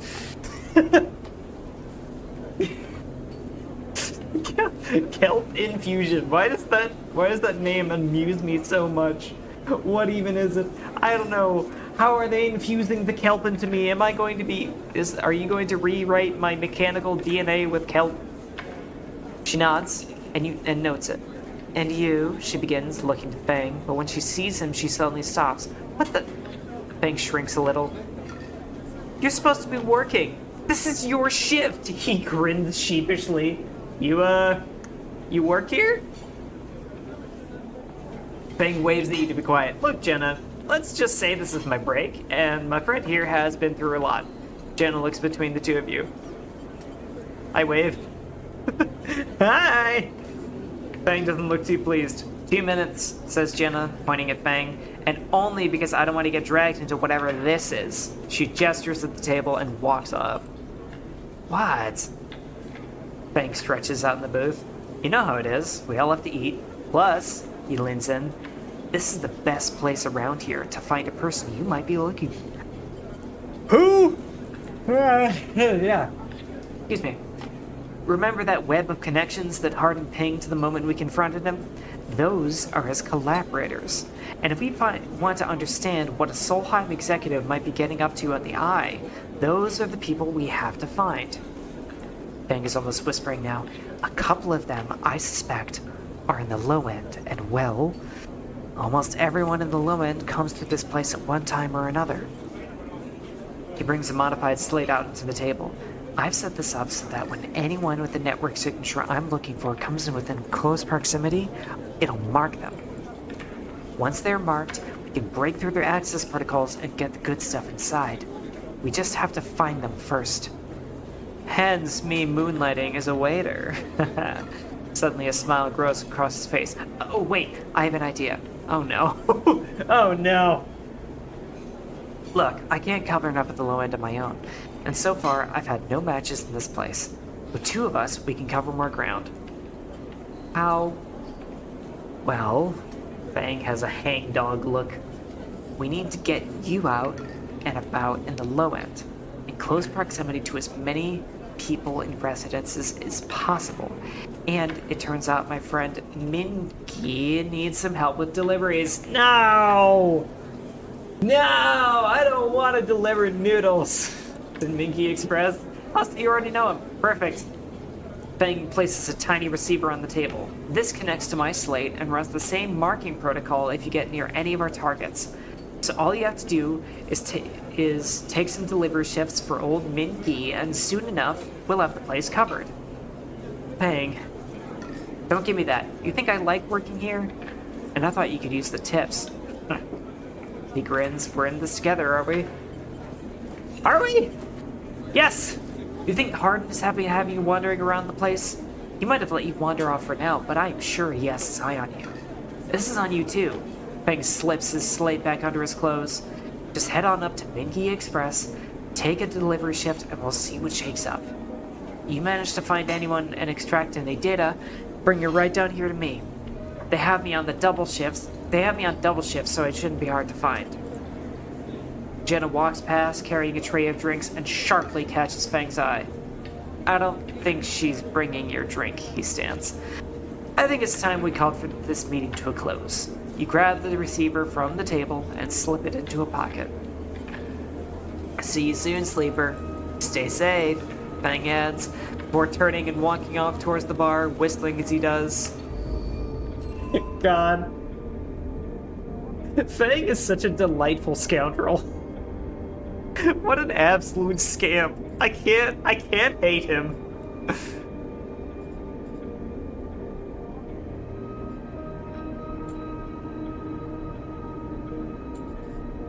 Alright. So, do I have a... Yep, I have a new clock here, and it's an Engage clock.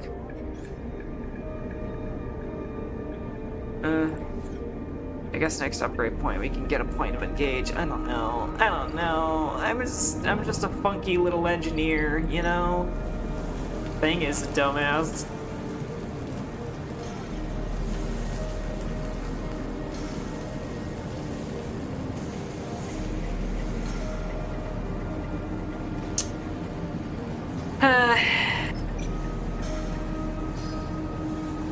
I mean, well... Oh, wait. I guess... having a high engage... is... putting a high die on an engage action is probably good for, like, action economy. And I have to do this because Fang is a little gremlin. Okay. Neutral is fine, I guess. It's money. At least we're still making money out of that. That would have worried me a little bit.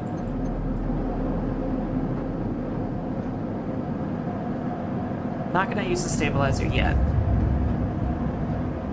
If we're gonna get close to 2 dice left, then I'll use the stabilizer. We can go in for that is some nice dice we got there. Oh my goodness.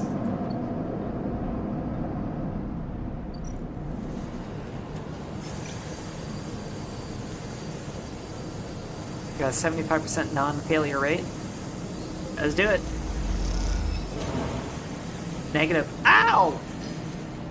Negative! No! That's not fair. I hate that. I hate when bad things happen to me. 2 more cycles until we can get a second ship mind. Just saying. But we're gonna have to have money for it. Alright, this should be a quick cycle. It should be a quick cycle, so let's just get this out of the way fast.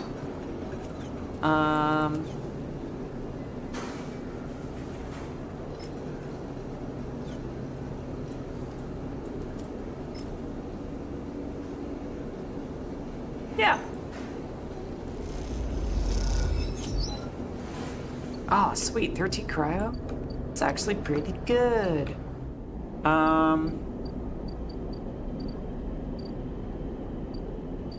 Yeah, against a dispensary. Wow, it's a drug dispensary now instead of just like a hospital. Ah, Sabine, you little bean. How dare you let everyone down this way?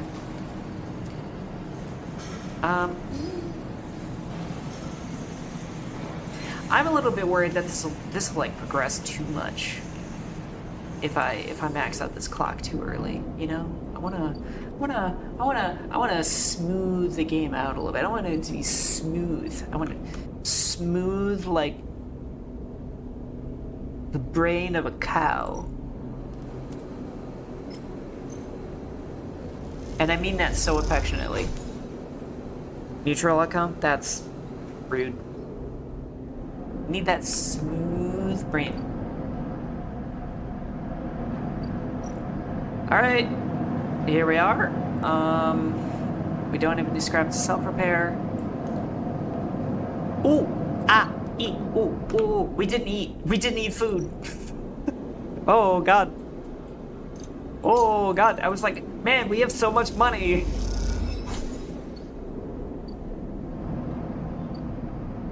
Okay, that would have sucked. That would have sucked real bad. Just been like starving and dying. Okay, so we can do one more cycle with 3 dice.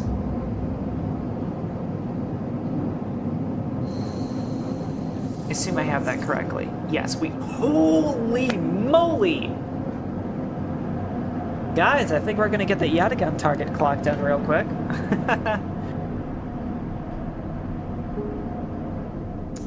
But, in any case, I think now is actually probably a very good time for us to take a little breaky poo.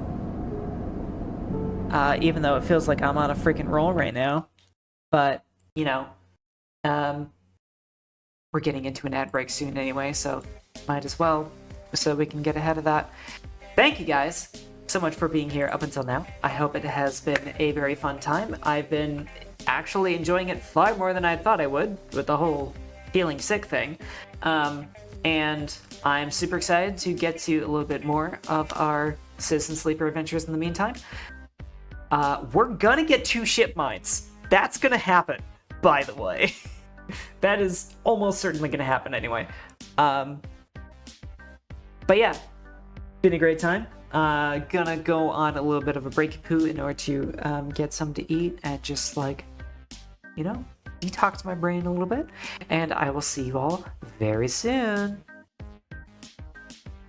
Don't go away. We'll be right back. I don't know. I don't have a catch for... Oh. And we're back. Hello. Hello. Why is... What? YouTube Studio. I think my eyes are all droopy now. Is it my glasses?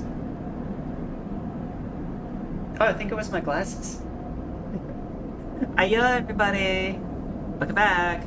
No, welcome back yourself. Aw. So I definitely forgot to actually do something about dinner today. So I just ordered something at Uber Eats.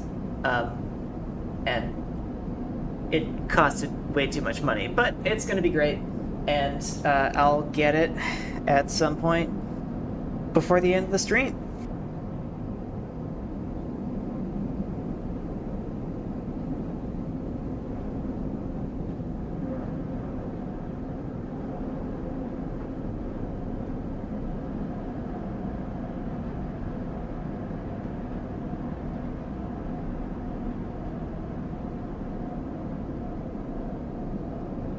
Well, I guess we'll get back to it then, huh?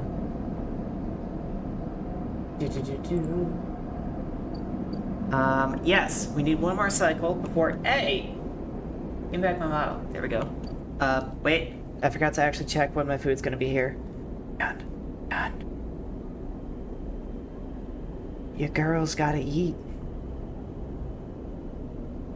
Uber, what you doing? There we go. That is... Wow. Estimated arrival is like right before the end of stream. Great. It's fine. I'll make it. Anyway, Mingy! Oh boy! Oh, sweet. This'll actually give us what we need in one thing. Yeah! Oh, and we got energy out of it. Yes! Ah, we love Thrill Seeker. I am an extroverted engineer who happens to like computers. Sleeper, You see Fang coming up the corridors, step out of Min Gee's. The kelp noodles still smell, still clinging to your clothes. Comes up fast and stops close, looking around suspiciously. I don't have long. Takes these. Take these. Fang palms you a couple of those metal thumbnail-sized drives. Ripper worms. My slate has been buzzing like crazy. Seems your delivery ships have turned up our 2 targets. He squeezes your shoulder. I knew you could do it. Now we nail those snakes. What do we do? Hardin's boys are all connected by some kind of closed network. To break the access protocols on both of them, you should be able to gain the location of the nearest network ports. Slide the ripper worms into those ports, 1 each, and they'll feed me anything and everything stored in Hardin's shadow network. He smiles. I can't wait to see what juicy plans they have in there. You hear the scuff of boots as the group comes up in the corridor, likely on their way to place an order with Min Gee. You turn for a second, and when you look back, Fang is already halfway down the corridor in the opposite direction. He raises a hand in farewell, and is gone. Run your fingers over the tiny ripper worm drives in your pocket. Smile to yourself as you wonder how mad Jenna will be at Fang for this little excursion. Time to slot some worms. We know the ways of worms. Alright, so what do we actually have to do here? Hardin. Okay. So we're hacking Hardin agents. You need a 6 or a 4? Jeez. Yeah, they are serious stuff. Oh, hey. Do I want to spend a 6 on this right now?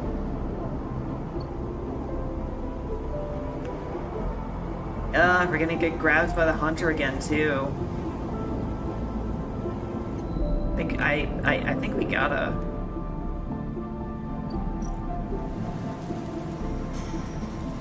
Alright, let's work on the sidereal. And I guess we... Nope, that's Hibonage. I hate how it does... There we go. Wait. Oh, wrong Hardin agent. Oh, the other one could have taken a 5. Damn it. Okay, well, that's fine. I guess we'll do this, like, one at a time. Don't mind me, Hunter. Oh. Oh, the Hunter didn't bother me this time. Maybe it did, and they just, like, made it quick instead of making a whole cutscene out of it. Okay. So it is time... Oh, complete active scenes. What? Did we unlock a scene from this?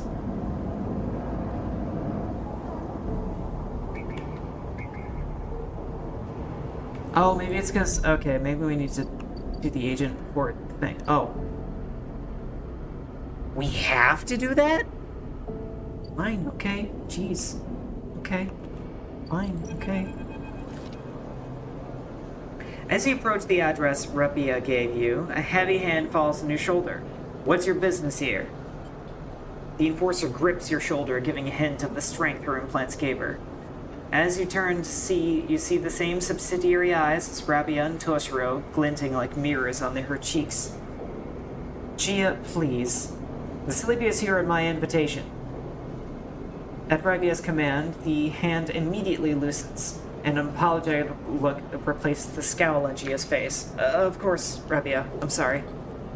Rabia waves her away. Don't you worry. I appreciate your protective instincts, she smiles at the enforcer.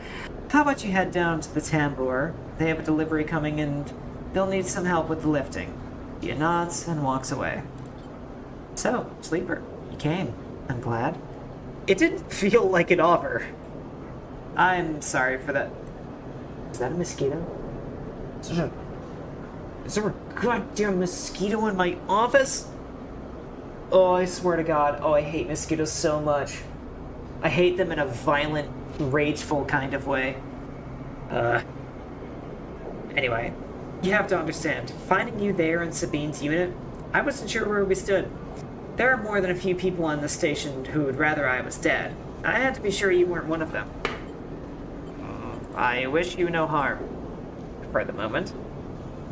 I am glad. Rabia begins walking and gestures for you to walk with her. She takes you down a staircase into the bustling walkways at the low end. What do you think about Yatagan? You run the low end. She laughs. That sounds impressive. We run out of the low end, yes, but we don't run it. People with carts push past, moving crates of supplies around the thin and winding passages. Our reputation is one that implies threat. Is that fair to say? We're framed as aggressors, parasites, criminals. Yeah, kinda. She gestures at the people in the passageway. But when was it the last time you saw a lawmaker on the eye? A policeman? Who makes the laws here?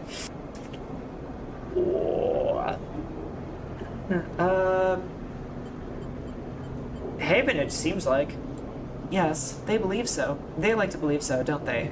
By claiming lineage that extends back to Erlin's Union, they assume the burden of authority. But they have no authority here, out past the bread market, where few work in their shipyard or pay for their docking berths. If you had spent your time in the low end, maybe your opinion of us would be different. This is our place, our people. The low end was empty in Erlin's time. They didn't need to house thousands, and keeping the yards and the rotunda safe was work enough. No, the low end was reclaimed later, when the refugees started arriving. Rabia meets your eye. The collapse didn't just happen here on this station. When Solheim collapsed, the entire system felt it. Colonies were abandoned. The moons of Ember and Cinder suddenly gained independence overnight. Some took advantage, some tried to hold it together. Some fled. The Eye became a refuge, and Erlin, to his credit, extended an open hand to everyone. But many within his organization disagreed, and those new arrivals weren't as simple to corral as they hoped. Rabia leads you through the market hall, busy with small stalls and traders. Erlin's unit was made of workers, administrators, people who were malleable and already organized into hierarchies and networks. The refugees came from different factions and families, were scared, injured, desperate. Conflict was inevitable. Yatagan is a child of that conflict, a child born out of the need for us to stand up and claim our future, to provide security, strength. People call us a gang, but we are a community. I take my position as lieutenant seriously, and from my birth I have worked to earn it. Water break.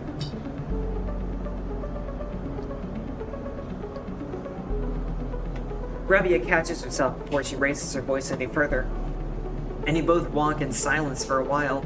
Among the smells and textures of the low end, you start to wonder if this place could be a home for you too. Where do I come into this? Rabia smiles to herself and thinks for a moment before she responds. I believe that you understand the importance of a refugee. I also believe that you wish to help keep this place safe. She exhales quietly. For this reason, I would like you to trust me.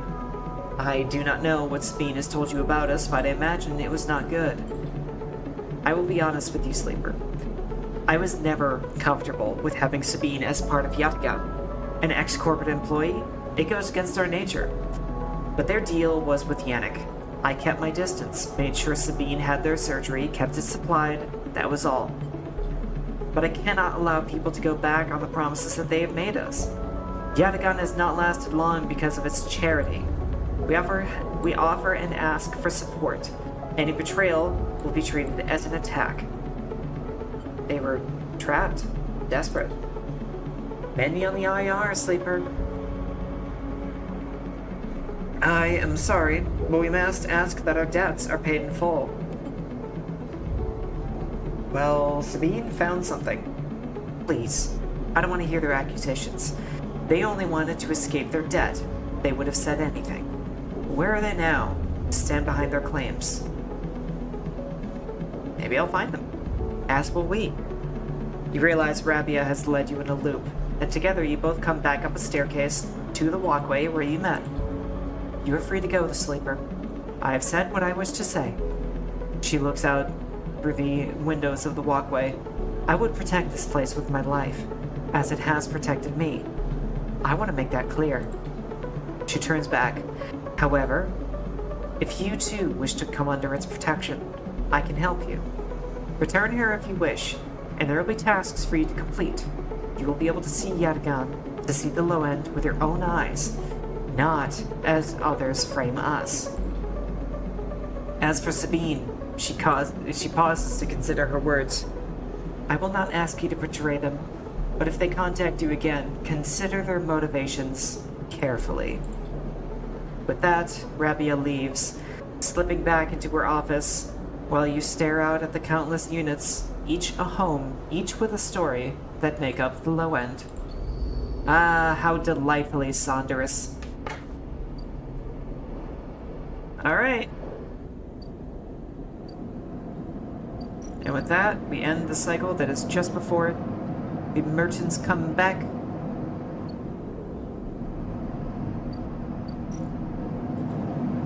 And I will stim. Oh yeah, hit that Brocatal.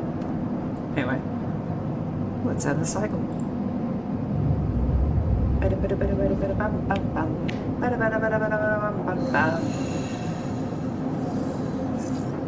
Okay, we have not very good dice.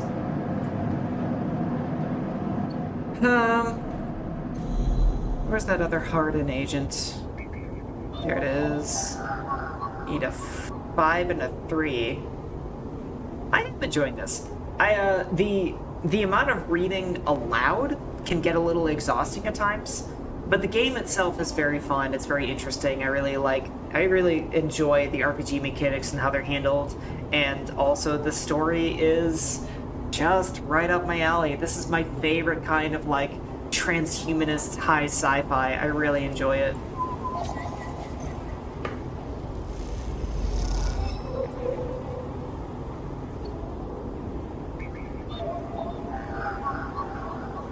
Alright. Input worm. Okay, where's the other port? There it is. Input worm! Excellent. The agents have been wormed. Recently picked up You recently picked up a webcomic you can only describe as Spice and Wolf, but with AI and terraforming instead of medieval economics? That's interesting. That's very interesting. 1s and 3s. No. Isn't there a heaven somewhere? There we go, yeah. Maybe I just take 2 and 3s.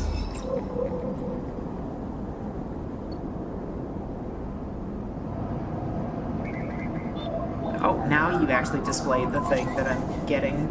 Thank you, game. Okay.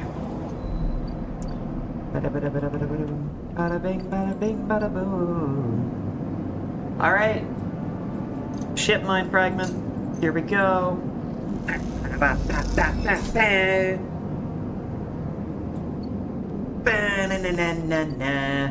Ethan, oh god, what the fuck do you want now? Here I am just trying to enjoy my life, and you're being an annoying sleazy scumbag. Alright. We've got 2 ship mines now. Because of course we do. First one. Hey, Ankita. Here you go. Here you go. You drop the huge cylinder onto the messwork table. Ankita can't hide her excitement. Yeah, that's fair. Yeah, that's fair. Oh, and we completed the drive. Fuck yeah. Well, hey, check it out, Neovid. I also have a ship mine for you. You don't have to make the hard choices if you make them if you handle your shit correctly. Ah. Ah. Shame there was only 1 drive though. All right, so we have 3 people we have to talk to. Oh, 4 apparently. Right, because I used the ripper worms. Oh god. Okay. Well, before anything else, Let's have some fungus.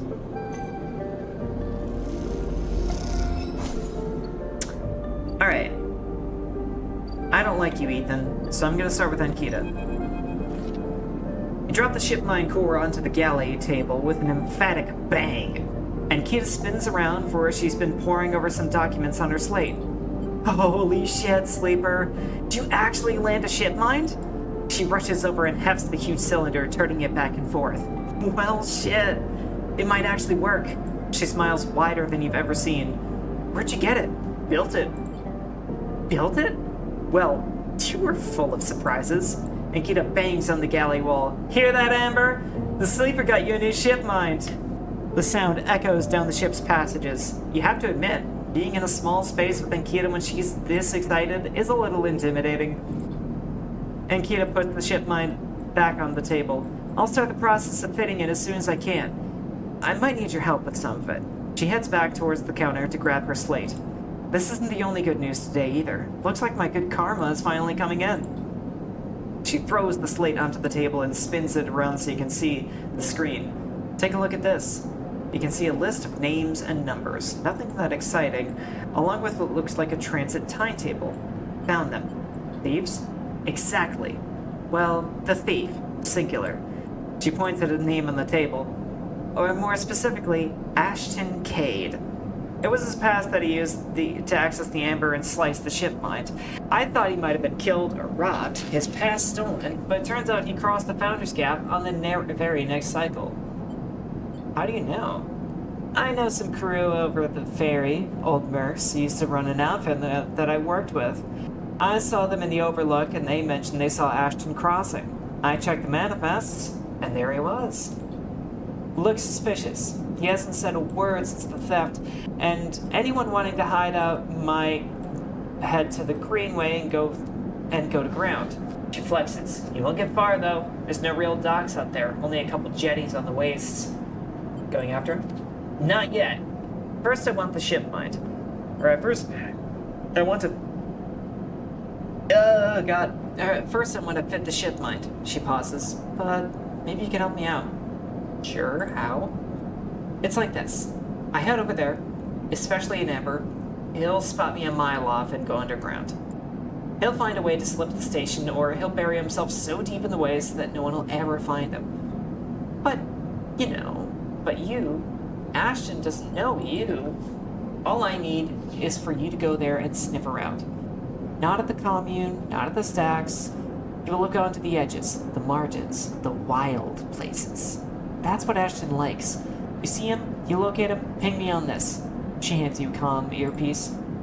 Seeing as this is merc work, I'll happy to give you merc pay. She shifts her seat.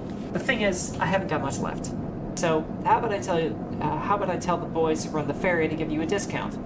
I know it's not much, but once I grab this coward, I'll pay up. 200 cryo, nothing less. What do you say? She meets your eye. Okay. She gives you a heavy whack on the shoulder. Good. I owe you.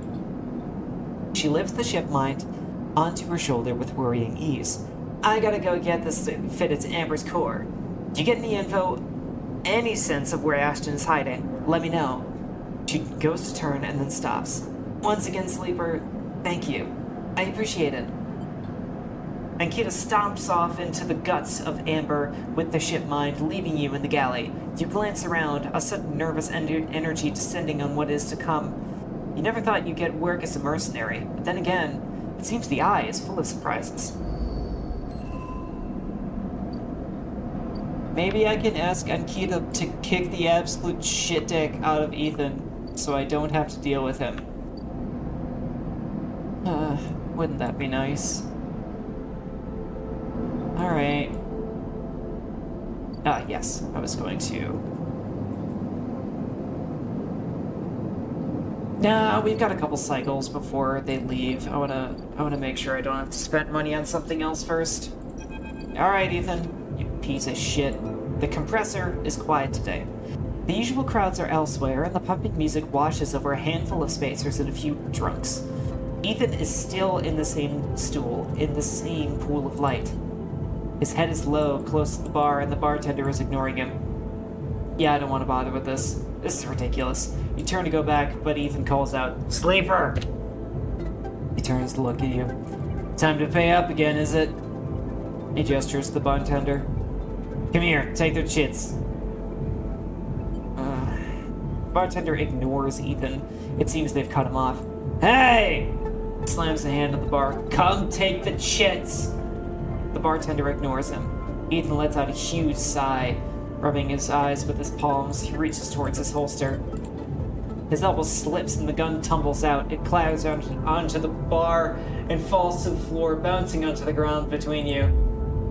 Both you and the bartender look at the gun, stare at it. "Butterfingers," says Ethan, puts out a hand, beckoning for you to give the gun back, if you would. Bartender looks at you warily. You crouch down and pick up the gun.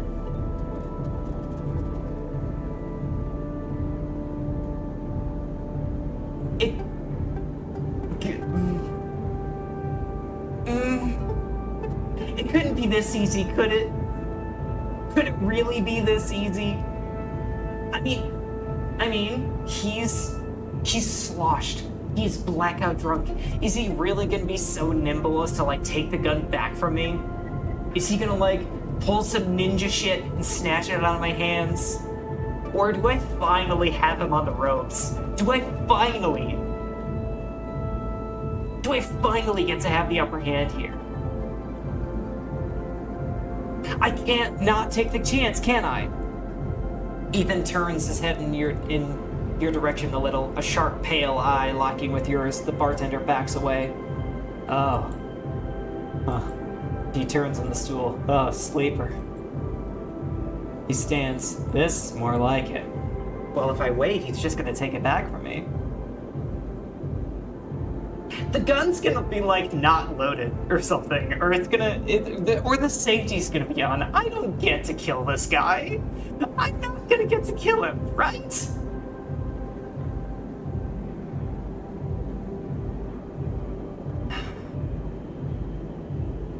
Oh, cruel fate, I test your whims. You don't wait, you pull the trigger. The gun clicks.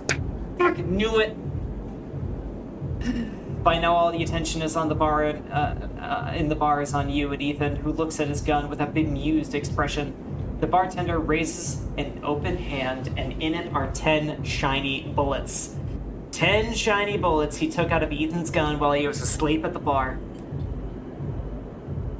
Ethan smiles at the bartender. "Oh well," he says, and grabs the gun, slamming it back into your face in a single move. You stagger backwards and drop to a knee. Somewhere nearby, the gun clatters onto a surface. The hit's a glancing blow, but it makes your vision swim. Through the blur, you see Ethan wrestle a small, thin slate from his belt and hold it up. "Enough of this. I'm logging on the job and calling it in." Ethan taps the slate. "No more playing." Your head aches. Ethan taps through a few screens impatiently. He swears and taps again. He starts shouting, a dull echo to your ringing ears. He starts screaming at the slate and throws it across the bar. He crouches down and grabs you by the chin, his face close, his breath heavy with drink. "SNR just screwed me." He grins maniacally. "They canceled the contract." He stands up. "They canceled the contract!" He shouts at the ceiling of the compressor.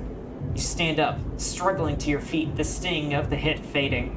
Ethan is rubbing his temples, his face pale. You hear a clicking sound like coins being counted, like bullets being loaded into a magazine. When you shake off the last of the blur, the bartender has Ethan's pistol trained on Ethan's head. Ethan stumbles backwards towards the middle of the room, all eyes trained on him. Guys! This might even be better than me killing him. "I'll kill all of you!" he screams. He stumbles into the wall, spinning away towards the door. I'll be back for that!" he shouts at the bartender and lunges out of the compressor. You steady yourself on the bar and catch your breath. The rumble of conversation returns. The bartender goes to say something, but he thinks better of it and begins to clean the bar. After a while, you wander out into the light of the bright market, looking for Ethan around every corner. Oh, is he gonna come back or something? Yeah, Ethan's got a fucking vendetta now. Piece of shit. I'm gonna have to find some way to kill him. Otherwise, he's never gonna give me a single ounce of peace. Alright, Neovent. I hope this scene cheers me up. I am going to drink water. Sleeper. Must express plan before we begin. Neovent is impatient. The prospect of being free of the vending machine clearly too much to take. ShipMind has no output features. Will be mute until slotted. You won't be able to speak? Correct. Do not worry. The servo motors in the machine begin to rev. Neovent's anxiety is clear. First imprint ShipMind. Then slot imprinted ShipMind into physical ports close to Hunter nests. Once slotted, we'll track Hunter at each.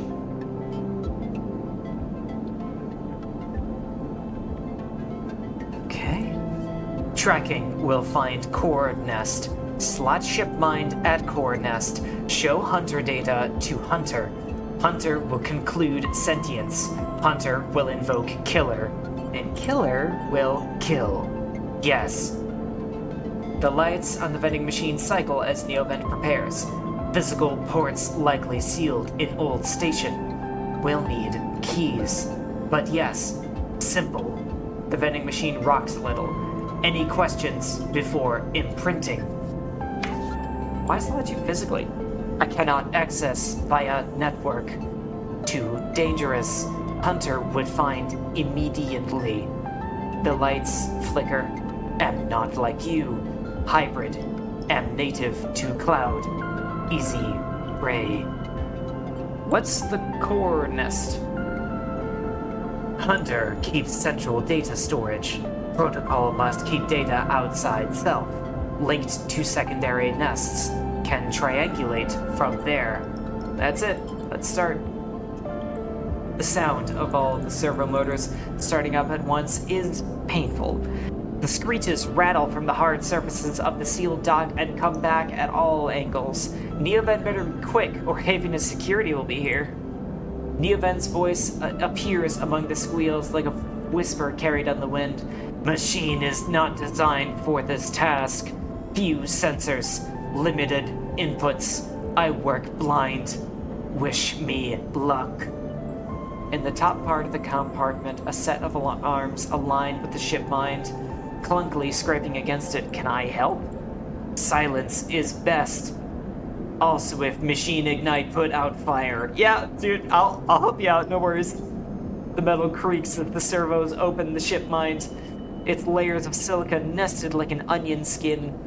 Once open, the main arm of the machine rapidly shifts back and forth, realigning the microscopic components, accessing and rewriting them, imprinting Neovent into its physical form. As you watch the hypnotic motion, your mind drifts to your own creation. What processes were used to emulate your mind? To copy the neural structure of that person who, as far as you know, still sleeps in some distant facility. What was lost? In what ways are you a copy of that person, and in what ways are you something new? You know this much. You're a convenient loophole. A way of circumnavigating the illegality of sentient AI. After all, you're an emulation, not a true digital being. You are neurologically limited, still human. But what would you become if you could escape this frame? Where then would the limits lie? The screeching stops.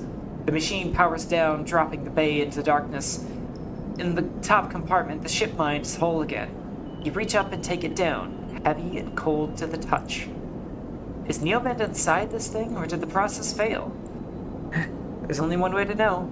Time to find a nest to slot them into. Printed ShipMind. Insert mind. What's the weirdest thing you could have gotten out of a vending machine? Have a good night, Jesse. Thank you for being here. Ooh. It's the ooh. I knew we had these encrypted keys for a reason.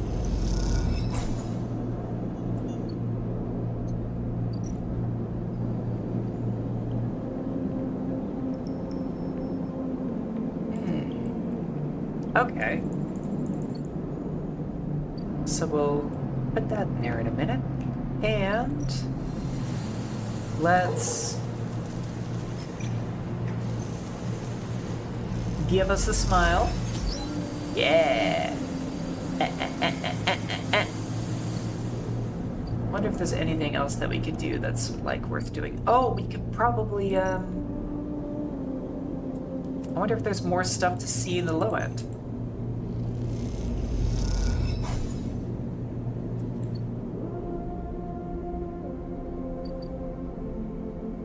I don't think I see anything new.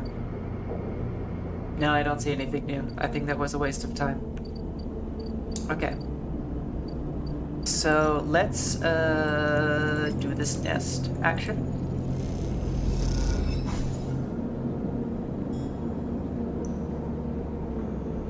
Okay.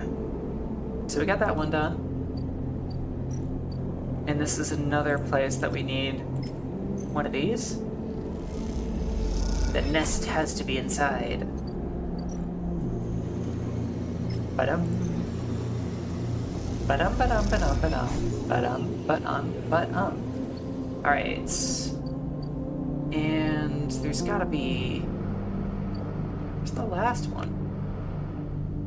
Have we not found it yet? Glowing nest. Fabricator, tangled nest. Tangled nest. There it is. There it is. When did I get so much happiness here?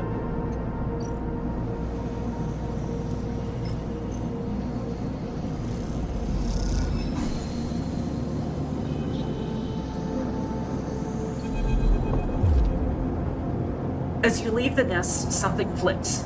You find yourself inverted, floating, dragged by one arm through the crowd. The threads shift and realign as if they are leading you somewhere. Hang on a minute, is my food here?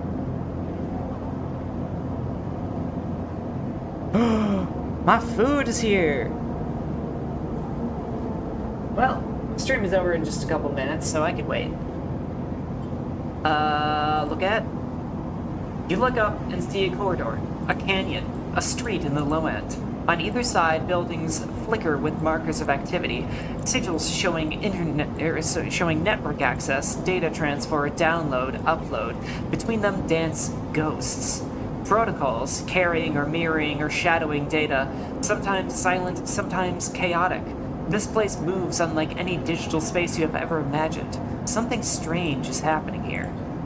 You look down, expecting to see the heavy cylinder of the ship lying in your hand, but in its place is an orrery. A sphere so bright it burns your eyes, and is surrounded by rings and orbits. Other spheres tracing silken lines through space. And as you look closer still, you pick out 1,000 sigils of 1,000 stations and ships, flowing like smoke, like dust. Then you see it. Below the stacked rooms, the units and apartments, the wires and the pipes, and the buzzing systems that run through it all. In the Warrens, beneath the low end, is the Hunter's Core Nest. This is where you must go. This is where you must go. I made that sound weird. Oh, shit. Oh my goodness. We have 2 upgrade points. We could have 3. We could have 3, but we don't.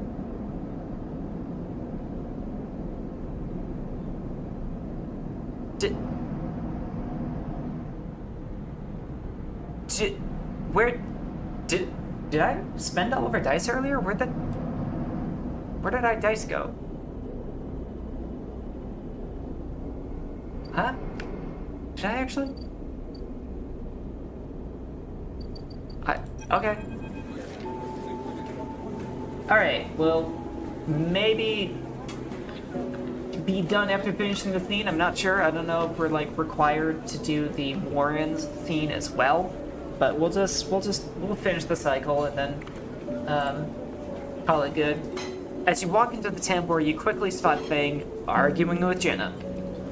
You come up behind Fang, and he turns and notices you. Jenna stops mid-tirade. As you arrive, she turns to you. You again. Here to vouch for this layabout? Not really. I can't vouch for him. He's a dumbass. Your silence feels long in the echoey tambour. Fang starts to speak, but Jenna cuts him off. Forget about it. You're done, Fang. Jenna turns on her heel and walks away to the bar. Fang turns with you. Could have done with you getting here a minute or so ago. He glances back to Jenna. Well, either way, it looks like I'm fired. Good news is that it doesn't look like I need the job anyway. He takes out his slate, pulsing with pale light. Now let's take a look at what you're really here for. Slate is a whirring mess of code streams, coming direct from the Ripper worms as they dig through the agent's data and spin it into threads for the Slate to pick up. Anything good? Fang scrolls the display with a finger. A lot of junk and a lot of dull as hell message threads, a lot of tedious data caches, but Fang's eyes flash. Definitely some good stuff. He stops the screen, scrolling on an entry, and expands it. Check this out. Fang shows you the screen. You see a bold corporate logo, not Solheim's, and a word below. Conway. Fang says. He's working with Conway. Conway Extractions, right? Fang nods. He's been speaking with them personally. Got a whole chain of messages here, but it's mostly encrypted or redacted.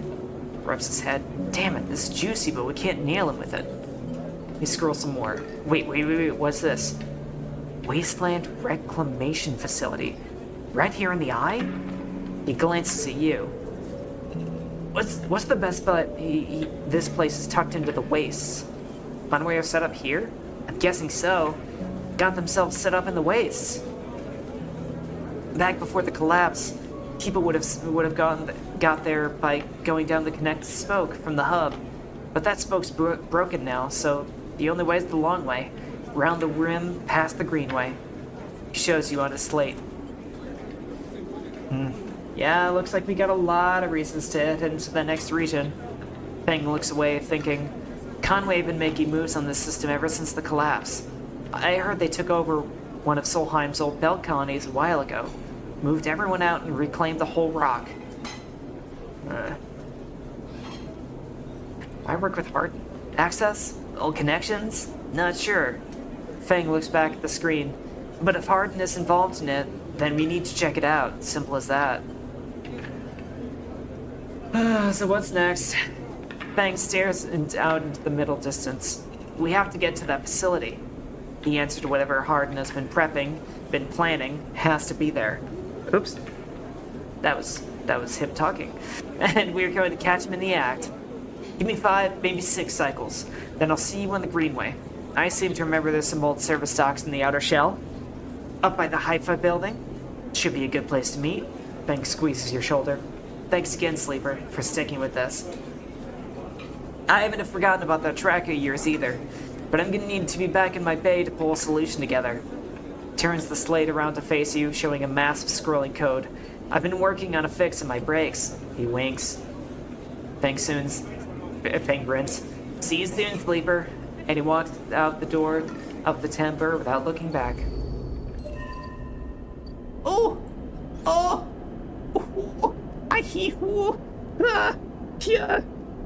We could choose our first +2. I don't know yet. We're basically out of time anyway. So let's see if we can end the cycle or if we have to. Sweet. Can we save now? Yes! Okay.